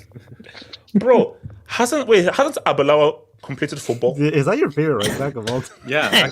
No. He's my example. I think Abelawa has completed football. Alvarez as well. No, Abelawa. Can I speak on Muller? Yeah. Kenny, go for it, Kenny. Yeah, for me, honestly, it's like his namesake, man. Gerd Muller, Thomas Muller. For me, they're gonna be the same type of like forgotten player that had crazy stats. Bro, like no one cares. Gerd Muller's Gerd Muller has more juice. He has more clutch juice. big games was crazy. Yo, let's bro. Before the piece of pizza that we just seen there that they give to like I think that's his name. Like no one cared about Gerd Muller, man. Let's be real, man. Stop. Not really, bro. No one There's old heads that rate him. Yo, No. Kenny, see, here's the thing for me. Like, see, when I grew up, I have an uncle that because I had this may be in my age. I had a VHS tape that was like a World Cup tape that was showing like World Cup from all the way through. That I used to watch all the time. So I knew of that West Germany Gerd Muller team because I used to watch that VHS. Yeah, and in 20 years, people are gonna be watching the DVDs of the 2014 and 2010 World Cups. They're gonna see Thomas Muller there as well. He was a top goal scorer. He won the World Cup, but no one's gonna care about him. No, honestly, he's gonna have a great legacy because he's probably one of Bayern's greatest player. Like Gerd what Muller year was. did he win the World Cup? Was it in 74? 74 against Netherlands. You know that Germany actually had 2 teams in that World Cup. They had East and West Germany. Cheating. How the fuck does that work? Wait. East Germany were in that World Cup? Yeah. Shout out to They Wall. actually topped the group that West Germany. Yeah, that's some crazy talk right now. Should there be an asterisk on that? How do you have 2 chances in one World Cup? How do you have 2 chances in one World Cup? Ricardo, if you want to go down that road, I can say stuff. So. Yeah, the real Germany versus the not so real Germany. How about North Korea, South Korea? Yeah, that's happening. That's a different conversation. No, that's a Very different different convo. No, but Kenny. Wait, Muller's gonna get disrespected. Like we did a team over a decade. I remember the argument we had about this smaller guy for at least 20 Yo, 30 your mic minutes. is pump faking. Yeah. Yeah, sorry, my bad. It's pump faking. Your mic is breakdown. He's breaking go for down. it. But I remember we did the whole decade team. The arguments we had about Muller, guys were disrespecting him. Guys are disrespecting him nowadays. What do you think is going to happen in like 10, 20 years, 30 years? Like, I'm sorry, like this guy is going to get he's going to get disrespected even more. But obviously, he's going. At the end of the day, when you look at his honors, like the guy has he has 12 Bundesliga. He's won a World Cup. He's been the best goal scorer at World Can Cup. Gala get a yellow card, please? That might be racist. He has Champions League. Like he's going to have career-wise, he's probably one of the best careers of any footballer out there. If you're just looking at the titles he won, but as a player, he's probably going to get forgotten, unfortunately. Shout out to Patrice who says, "I blame 1819 Madrid for giving Ten Hag a career." Yes, that is literally facts. Actually That's literally true. facts. It would If not for that game or that season, bro, Ten Hag would be like his entire career was that UCL run. Ending the 3P team. Yep. You're welcome. Oh, yeah. Oh my God. Because that was after 17, 18. Yeah. You know, Ding Dong is actually surviving off that game. He is, bro. That's his career. His career was that performance at the Bernabeu. No, the croquette on Modric. Shout out to dropped Provo. over in the middle. Salah goes second half of the season. Steven Gerrard, more clutch. Oh my God. What? We all know. Promo, no, we're not repping Gerrard like that, but let's not. QC8, Steven pretty Gerrard and excited Clutch whenever should he's not dunking on a Never Barca. clutch to a Premier League trophy. Okay, that's crazy. Okay, so guys, I have a question for you guys. And this was an open. Let's go. Let's go. We're talking about the smallest club in London. Let me come to my I don't know. Did you see what Moesco said? Did you see what Moesco I'm proper said? Chels, by the way. I'm proper Chels. So he said probably wait, HH, let me just say what he said because this is very important. What did he say? He said probably one thing that has to be clear. Chelsea 3 years ago won the Champions League, but now it is not that kind of Chelsea. Now sometimes if you don't win, it is normal. Twitch semicolon re-requie. Losing is normal for Chelsea. Twitch semicolon re-requie. Ricardo, don't forget to kill yourself for Africa. Okay. What? Yeah, he's killing himself. So Twitch semicolon require. Nico Jackson. Am I being harsh on him because Chelsea fans say half of you being harsh because look, he scored. Yes, he scored. So should I just as long as a striker scores, is he doing his job or does context matter? I.e., winning goals, equalizers. When we need a goal, do you score? Or hey, as long as you get on the score sheet, that's fine. It depends how you want to view football. Yeah, the thing on Nico Jackson is that I get the criticism, but if you're looking at today's game, he scored one goal. He missed the chance that people say was a good chance. For me, it's like the goalkeeper made a decent save. It's not as if he just he should be scoring that. He should be scoring that. You might say he should be scoring that. Right. No, but you say you should be scoring that. Strikers miss chances, but the thing is that for me, it's the energy that people give him. I've seen Madueke first half miss guilt-edged chances. No one is going to talk about that. Yeah, your boy Felix, when he entered the pitch, what did he do? He doesn't do anything. So no. But Kenny, my Palmer was quite poor today. No, Kenny, my thing is this is not just one game. It's one game. Okay, fine. This is multiple games where he is constantly in goal scoring chances and he constantly messes up. Well, he's not. Hold on. Look at Ricardo now comes to Kenny as well. Ricardo. No, look. The one benefit strikers have is that no matter how shit you play, if you score, sometimes for the most part you get exempt from criticism. Right? Oh, let me guess. Mbappe. Is that what you're talking about? I actually wasn't even thinking of him, but good example. People made careers off of that, but that's just the reality. It's a results-based business. Yeah, he scored. Okay, they didn't win, but he got the first goal.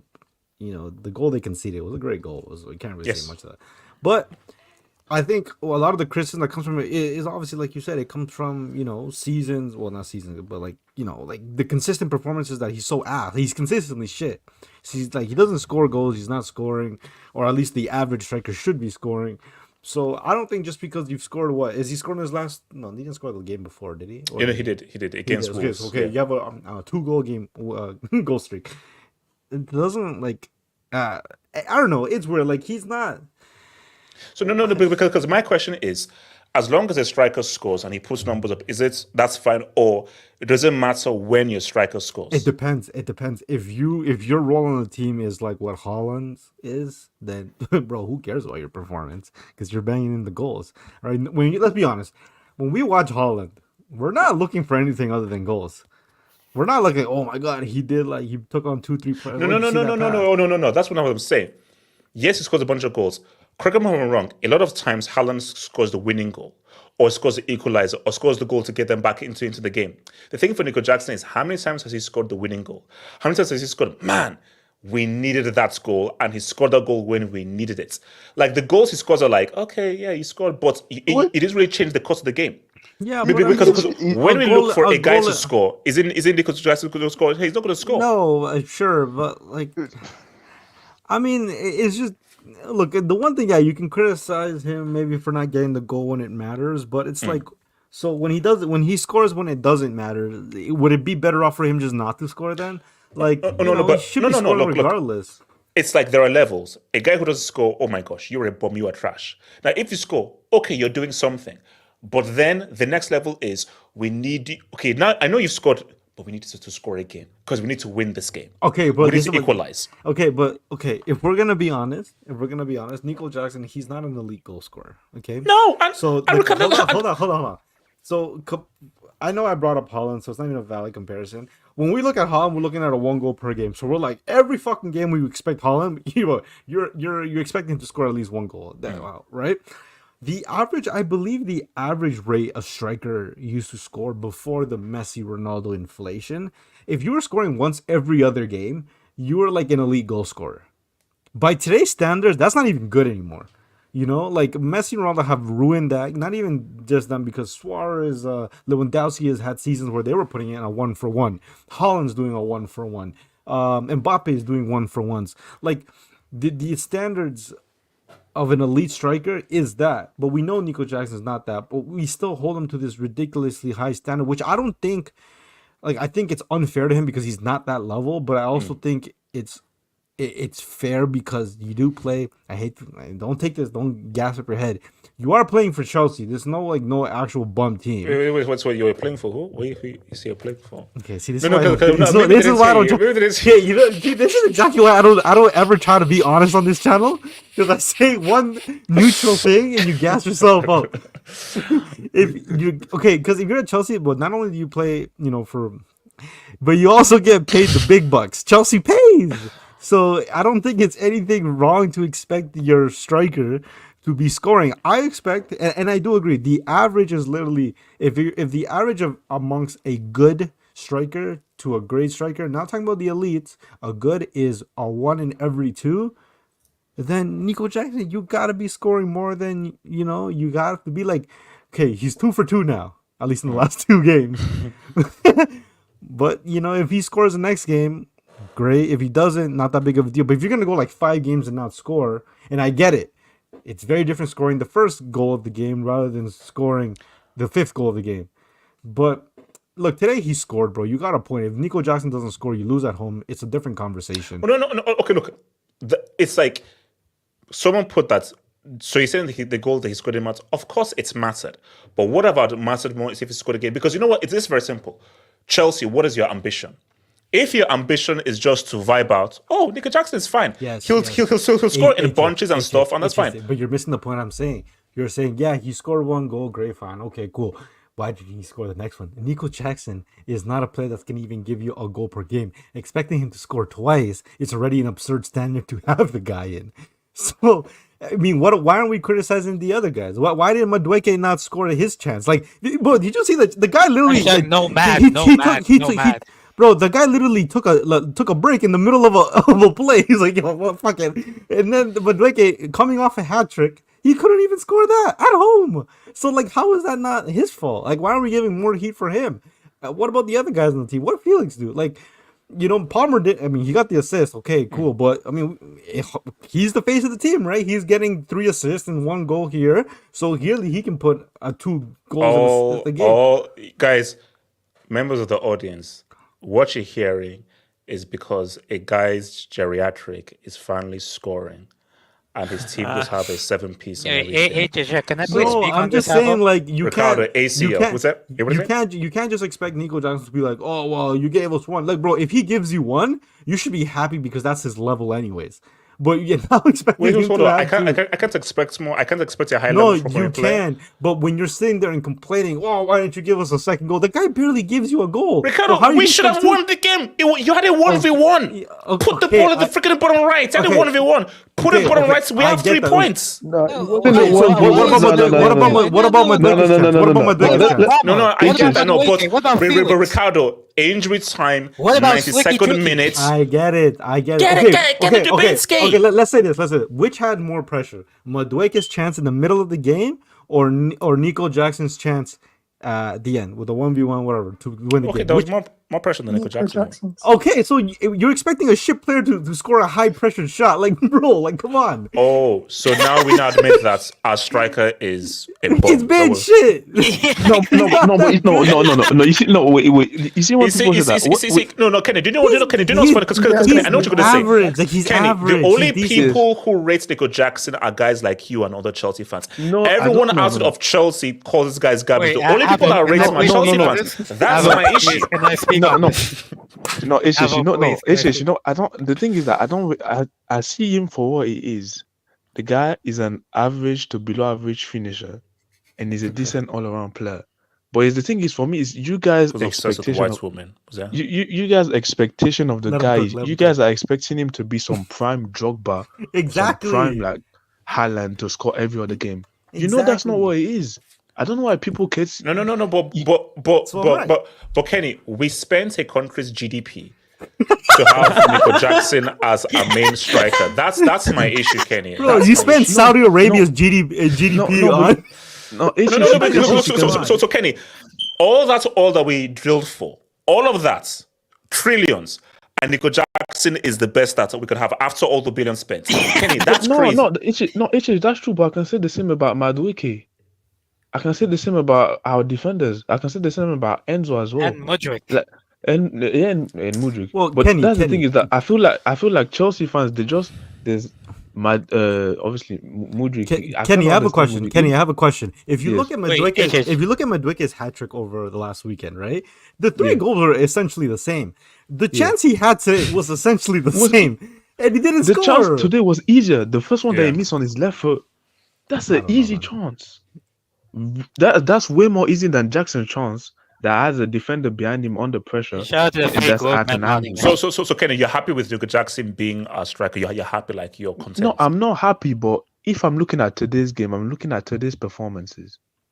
I'm putting more blame on Madueke than Jackson. Madueke had 2 chances and didn't score none of his chances. At least Jackson scored one. If Madueke scores his chance, no one speak about Jackson's misses, do we? But no one's going to talk about that. Oh, Jackson missed the chance in the 92nd minute. When I'm seeing Joao Felix dribbling past players, he has an easy pass to Nkunku. He takes some dumb shot. No one's going to talk about that. Even Palmer had an assist. But today the guy was taking too many touches. No one's going to talk about these other guys' poor game. Everyone is talking about Nico Jackson when you should be talking about why didn't we score more goals. Jackson only missed 1 chance. We didn't only have 1 chance to score against Crystal Palace. We had more than 1 chance.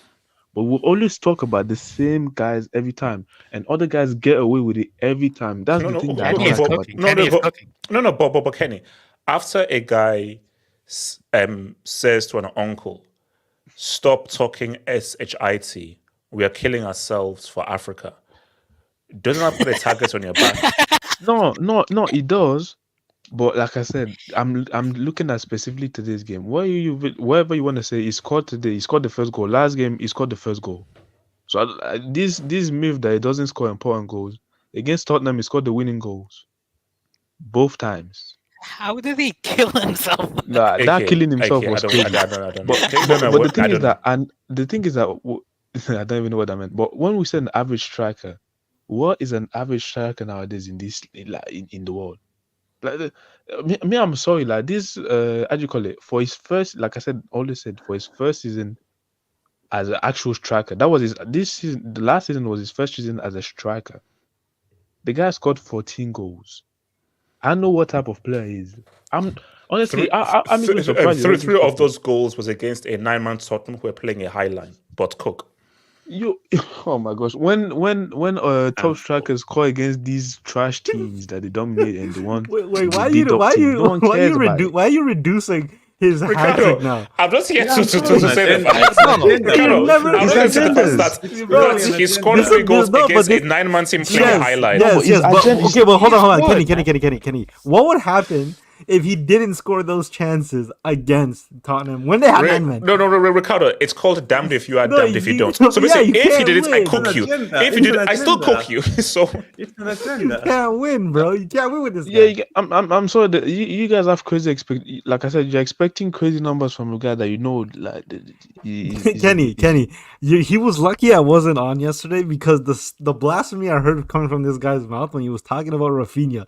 This guy really believes if you are a Brazilian and you play for Barcelona, you at minimum have to be whoever. No. If you are not of the echelon of Ronaldinho, Rivaldo, Ronaldo, Romario, Neymar, or freaking Dani Alves, you are a bum Brazilian. If my assumption is the way HH thinks, if you are Argentine and you play for Barcelona, if you're not as good as Messi, you're a fake Argentine. Like, God. That's right. Wait, where are the lies? Where are the lies? Bro, that's an absurd standard. And that's what I don't like as well, because you always compare players with players, but you don't look at the rest of the teams. Obviously, a player is not as good, but look at the rest of the team that he has around him. If he has better players around him that scores the goal, DJ, that's an insane comment. I'm not bringing that up. That's crazy. But all I'm saying is that the abuse this guy gets every time, honestly, for me is this. No, Kenny, he brings it up to me. So, like, Kenny, first it was Astrid, now you're insulting an uncle, and you were the first to defend Enzo. Like, when you just look at the whole package of what Nico Jackson has done, he brings it upon himself. And also, Kenny, and also Kenny as well. Kenny, look at what he looks like. Look at him. Come on. Whoa. Guys, come on. Do you know how they say that? You know what's crazy? If I said that, I would have got a red card. No, because Ricardo, it was supposed to be a 2-game ban. So I don't know what you're even doing. It was supposed to be a 2-game ban after what you said about Penny. No, Kenny, my thing. I was defending my goal. Okay, yeah, you're lucky. It should be a 4-game ban. But no, Kenny, look at him. I just look at what he looks like. What does that mean? What does that mean? It's just for whoever is this guy is probably a second. This guy is probably a second best attacking player. So Kenny, Kenny, you want to know what the craziest part is? You know what the crazy part? Last season was actually Nico Jackson's best goal scoring season of his career so far. Like, why are you upset about that? No, but that's why I said that was his first season playing as a striker. That's what I don't know why people. That's Chelsea is fucked, dude. No, you're lying. Wait, AJ, can I speak on this? I'm gonna blame more the people that put this pressure on him than him trying to make out like I said last season we should have bought a striker last season. This summer you failed to buy another striker again. Why should I blame Jackson for the incompetence of these guys that didn't buy a competent striker? I'm not going to blame him every time. We should have bought a striker, a clinical striker. So okay, so Kenny, you're right. So basically, you're saying that offering Osimhen 60,000 a week plus Indomie was fair enough. Oh my gosh, I don't know about them numbers. Them numbers are looking suspicious. And no, Kenny, and Indomie and 5 packets of Indomie chicken flavor.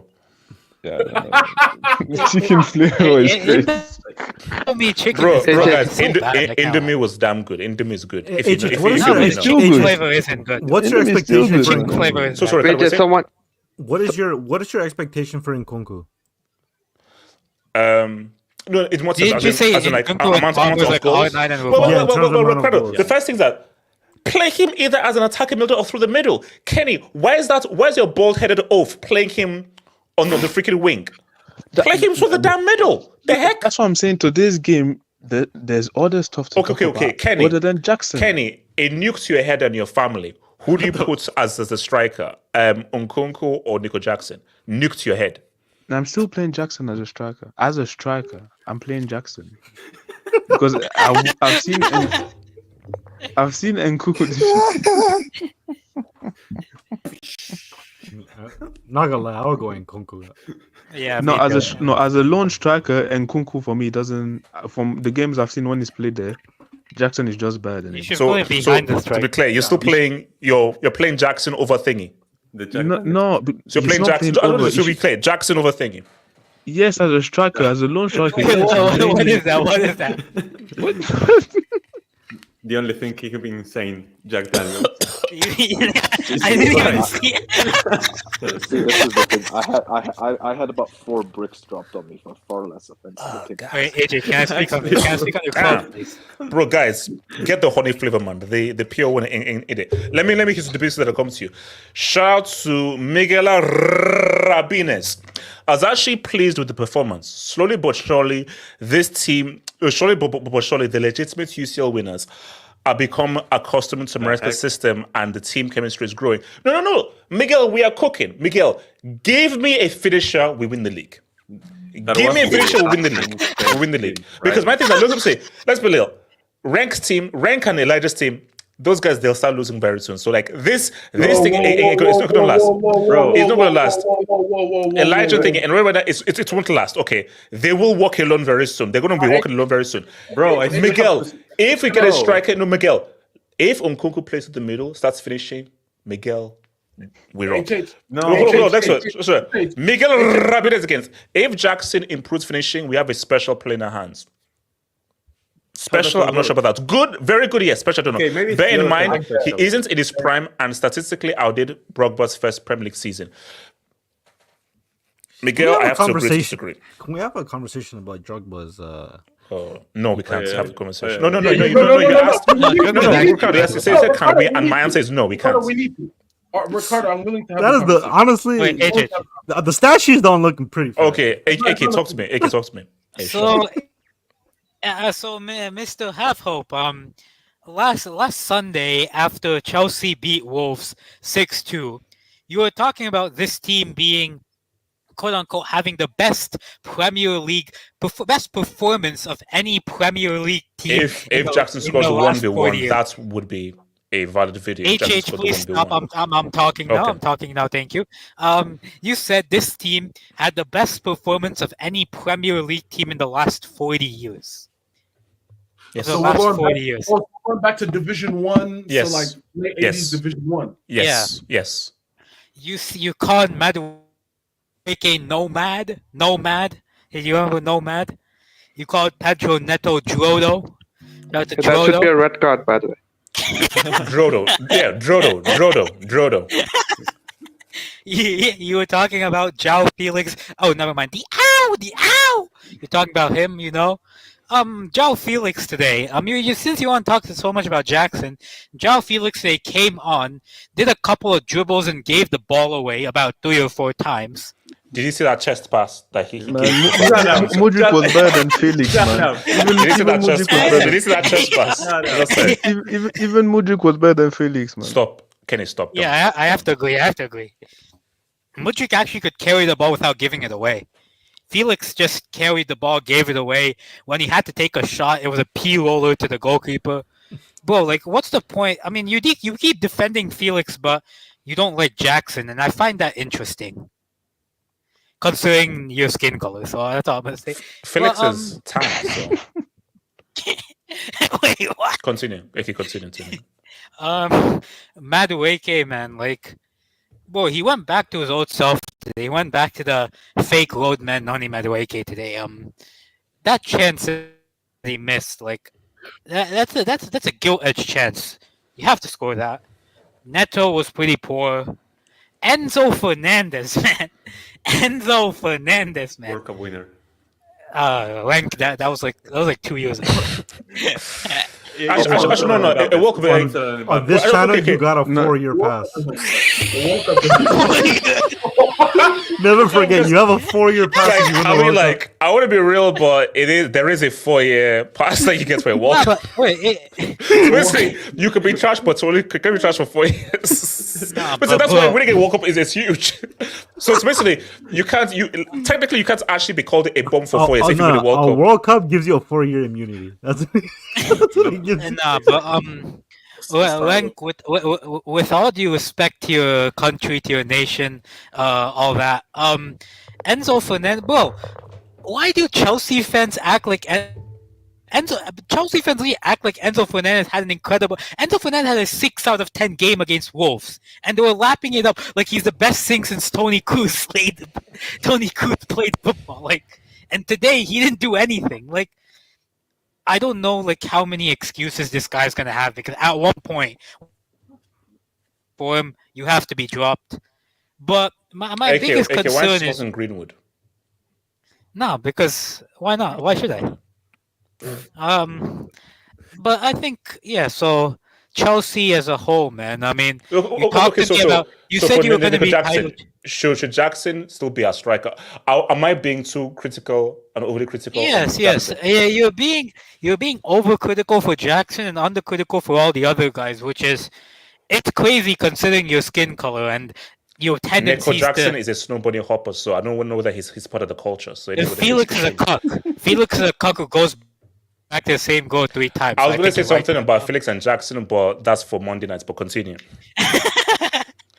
But like, come on, man! Like, Jackson scored today. Are we just gonna forget? Did he score the winning goal? Did he miss a 1v1? When we needed him to score, did he score? Yes or no? Wait, did Felix try and dribble 3 people? Was Felix given 90 minutes to cook? Was Felix given 90 minutes to cook? If Felix gave 90 minutes to cook, we might have seen the worst performance on the humanity. So good thing Felix wasn't given 90 minutes to cook, man. He's not gonna cook anything in 90 minutes. Wait, AK, AK, you know and I know, Felix and Palmer on that pitch, we win 4-1. That's a fact. No, what are you talking about? You saw them for like 30 minutes. He didn't do shit. Bro, no. I said for 90 minutes, if they are both allowed to cook and think and use their brain. With all due respect, HH, considering Felix went back to his goal 3 times, I wonder about the facts if he has a brain in the first place. Let's leave Felix. To be fair, he's a loyal guy. Oh wow. Okay, so let me come to Elijah. Can I say something? Okay. No, real quick, and then come to Elijah. No, go for it. No one can really say, whether he's really killing himself for Africa or not. But whenever Africa watches him play, Africa tries to kill itself. Jesus Christ. That's something you can say for a fact. So I think he should focus on playing football. He should focus on improving his output and not on all of this BS. You can't tell me. No, he talked rubbish. Nobody. We just said that Nico Jackson. I think Nico Jackson is a talented player. I think there is a talent there. Trash finisher, talented player there. As a human being, he's an idiot. as a guy off the pitch, the guy's an idiot. But I just think, let's keep it at football. I just think that the issue is he keeps getting in goal scoring positions and keeps effing up. Just don't be, if he's not in goal scoring positions, but he's somewhere out there producing for other guys. Okay, well, we're good. He's decent. There is a talent there. Is it possible that he's just like a low talent version of a luxury player, like a low talent luxury player? He's not even. So he doesn't have the talent. It's not luxury. Yeah, exactly. This is not luxury. Exactly. Luxury and Nico Jackson.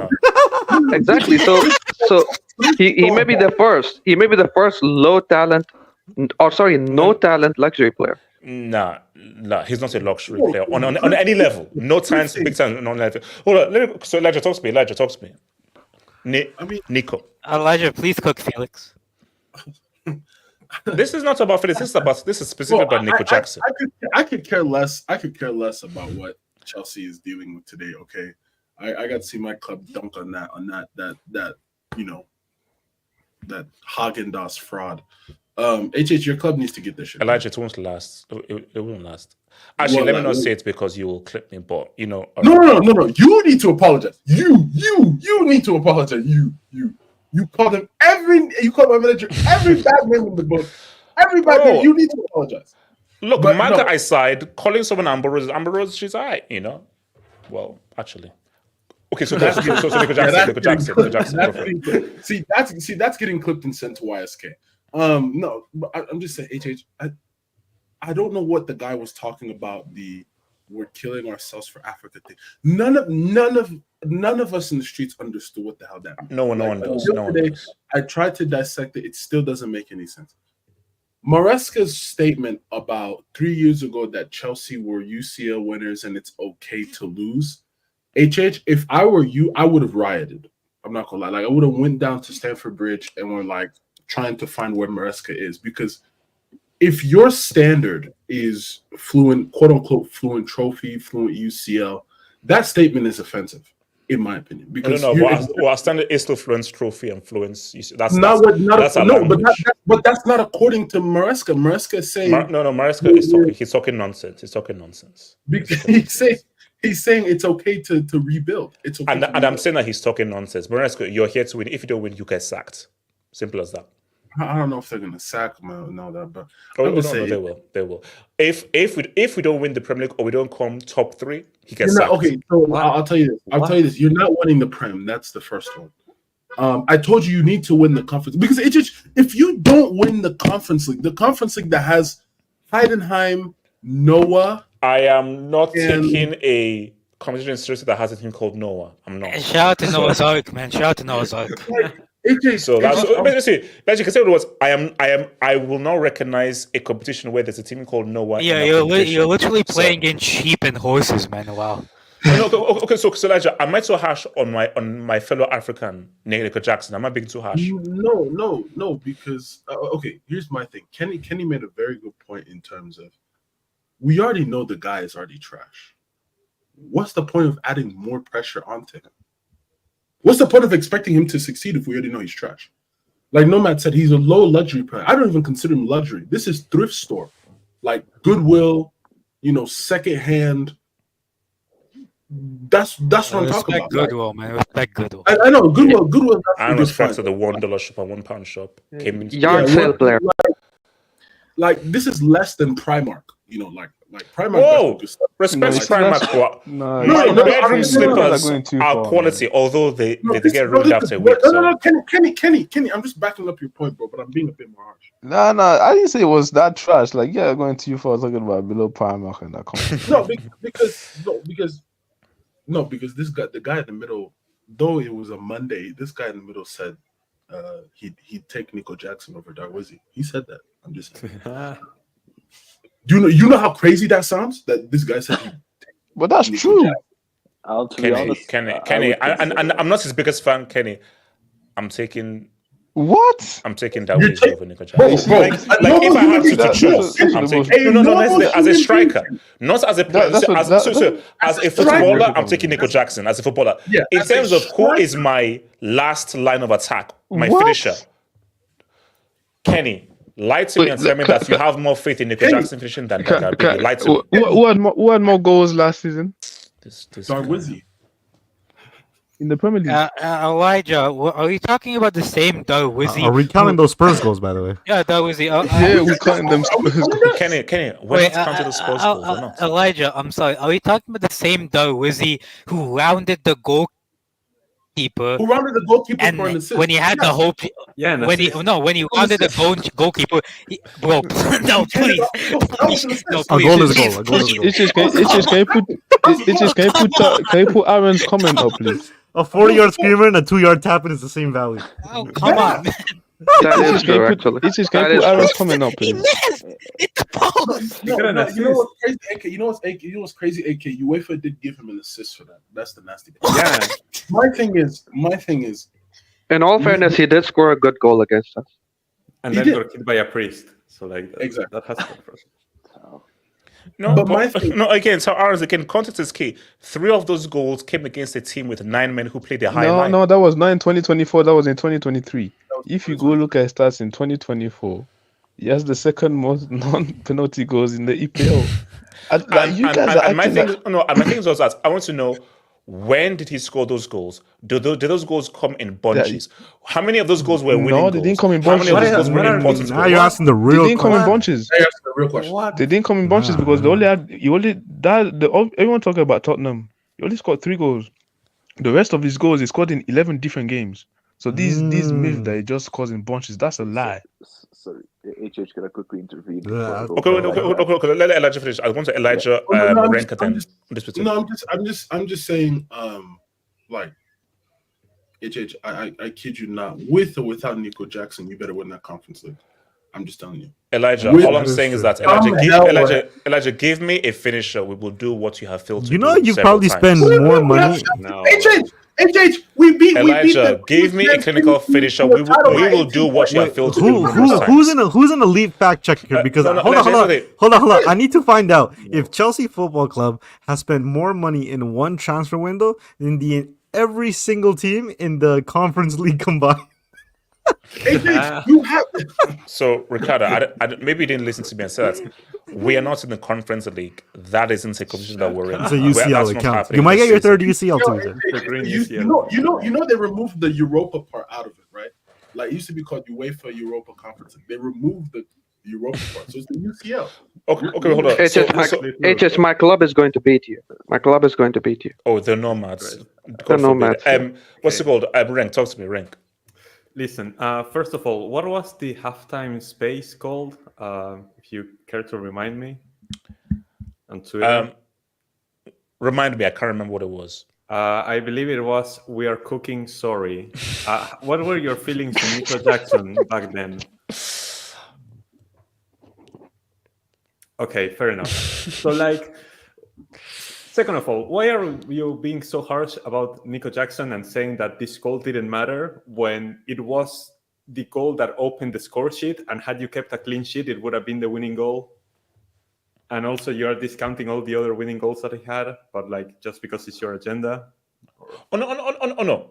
Rank. Yes, the goal mattered, but what mattered more was it's 1-1. Elite strikers, you win us the game, no matter where the game is. So because fine, if you score early, you have to realize that okay, we may concede, but Rank 92nd minute, you have a 1v1. And that was the most pathetic attempt at a finish I've seen. And you see that? Rank, That's a lie. that is what Obi Mikel was saying. There You see, is that's a such lie. little conviction when That's this a guy lie. shoots. No, Rank, that's a look lie, at that's the a goal lie. that he scored. Bro, a clown with half a brain cell could score that freaking goal. It was a damn open net. So But when that comes down to a 1v1 where there's some skill is required, some composure is required, this bomb messes up. But that comes to the third point. That comes to the third point. Why are you now suddenly having this standard when it's 2024? It's September of 2024, and I still, when I look at the Premier League table, I still have to scroll to see where your team is. And in December, you're traveling to Kazakhstan, and you're having like they're going where? Expectations about your striker having to score, I don't know, like 25 goals or They're something. going to Kazakhstan when the temperature is going to be negative 20 degrees. Do they have broadcasting rights out there? We're going nowhere. Understand We're where the going expectations I are don't coming know. from. This is Wait, your HH, level. are you going to be able to watch the games? We're going nowhere. I don't know where it's going, but we're going nowhere. You're complaining. HH, are you going to follow your team to Chelsea don't have- Kazakhstan? No. They don't have You're service. complaining Rank, that what's it? Chelsea don't have an elite striker, but Chelsea are not an elite club. You're in mid-table every single season. Well, this Rank. is your level. Well, Rank. That's in your opinion. But the Yeah, fact because I'm always looking down. no, Rank. The fact is that Chelsea. HH, we No, look that's what I down said. upon you, man. When you win 2 UCLs, you never stop being elite. Like you remain in that elite standard. Your European campaign this season is visiting all the countries that were part of the Soviet Union. Nomad, I keep telling you all the time. Nomad, you have our You're property. elite? Nomad, when we come back for our trophy, if there's a single scratch, we're gonna sue. When we come back for our for that UCL trophy, remember that it's on loan. If there's a single scratch, we will sue. HH, you're competing with Wi-Fi passwords. You're competing with Wi-Fi passwords. You're legit the worst UCL winners of all time. Smaller European heritage than Nottingham Forest. We are still the legitimate UCL winners. Legitimately, we're still the legitimate UCL winners. Vaccine tax. Because we're the last 2 Vaccine minutes via away goals. So pandemic tax. So we're still the legitimate UCL winners. And that's so we are the only team who should properly call ourselves the defending UCL champions. And until we win properly with legitimate UCL Oh champions. my god! What is this? And you're also legitimately playing in Kazakhstan. Thank you. So okay, because but Rank, to your point, there's a Rank. I find it's rude to say we're not an elite club. Now, Rank, have we gone through some hard times? Sure. Have we gone through some difficulties? Of course we have. But Rank, Real Madrid, Bayern, Barca, Well, you are Chelsea, That's What? when What? that's the those are the rooms we're How in. did you put yourself in there? No, guys, those are the rooms we're in, and I know. And so we don't speak and the same also language, rank, buddy. We don't. rank. We don't eat the same food. We don't talk the same language. We don't walk how we walk. Rank, because we are on that level. One team has Mbappe, another has Lewandowski. Why can't we have strikers of that level? If we are on the level of those Never clubs, forget. Never forget. Never forget. Hold on. Never forget. Chelsea lost a one-horse race for a Holland signature. So no, but Rank, that's my issue. Is that if we're trying to compete with the likes of Real, Barca, Bayern, all these kind of guys, we need a top striker. You're not competing with those guys. You're competing with. Bro, we gave you a La Masia product. We gave you gooey. Scam, buddy. Scammer gets scammed. Ricardo, we kept the receipts. You take that, Bob. After that guy missed an open goal with no keeper, you're taking that guy back. Look, bro. if Torres can miss that chance, so can my gooey. Whatever you were drinking just before, was it alcohol or cough syrup? Like, what was it? What was in it? Was it fentanyl? Jack Daniels, Old Number 7, Tennessee Sour, Mash Whiskey, 70 CL, no, 70, what is that? 70 CL, 40% volume, distilled and bottled by Jack Daniel Distillery, Lynchburg, Tennessee, 37352 USA. You should have it checked. You should have that bottle checked. Undisputed. Go for it. Sorry, real quickly. I do have to ask first of all, do you think Jackson ever got those pictures from Master Duet? Like, I know he begged for it. No, but... can you zoom into my API, please?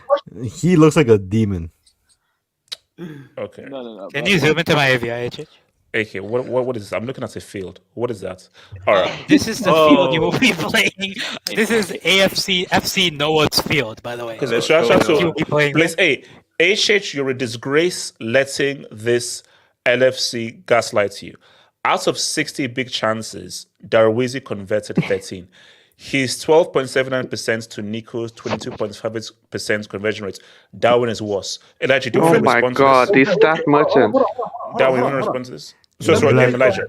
I can. Hold on. Let me go ahead and do some.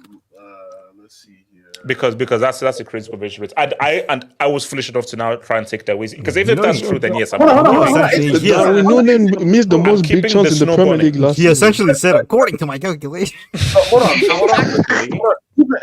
According to my calculations. I'll the disciples. But the crazy part is, sounds like Stephen Hawking. Even if he had 23% of whatever that is, that's a yellow. That's a yellow. He only finished with 14 goals that season.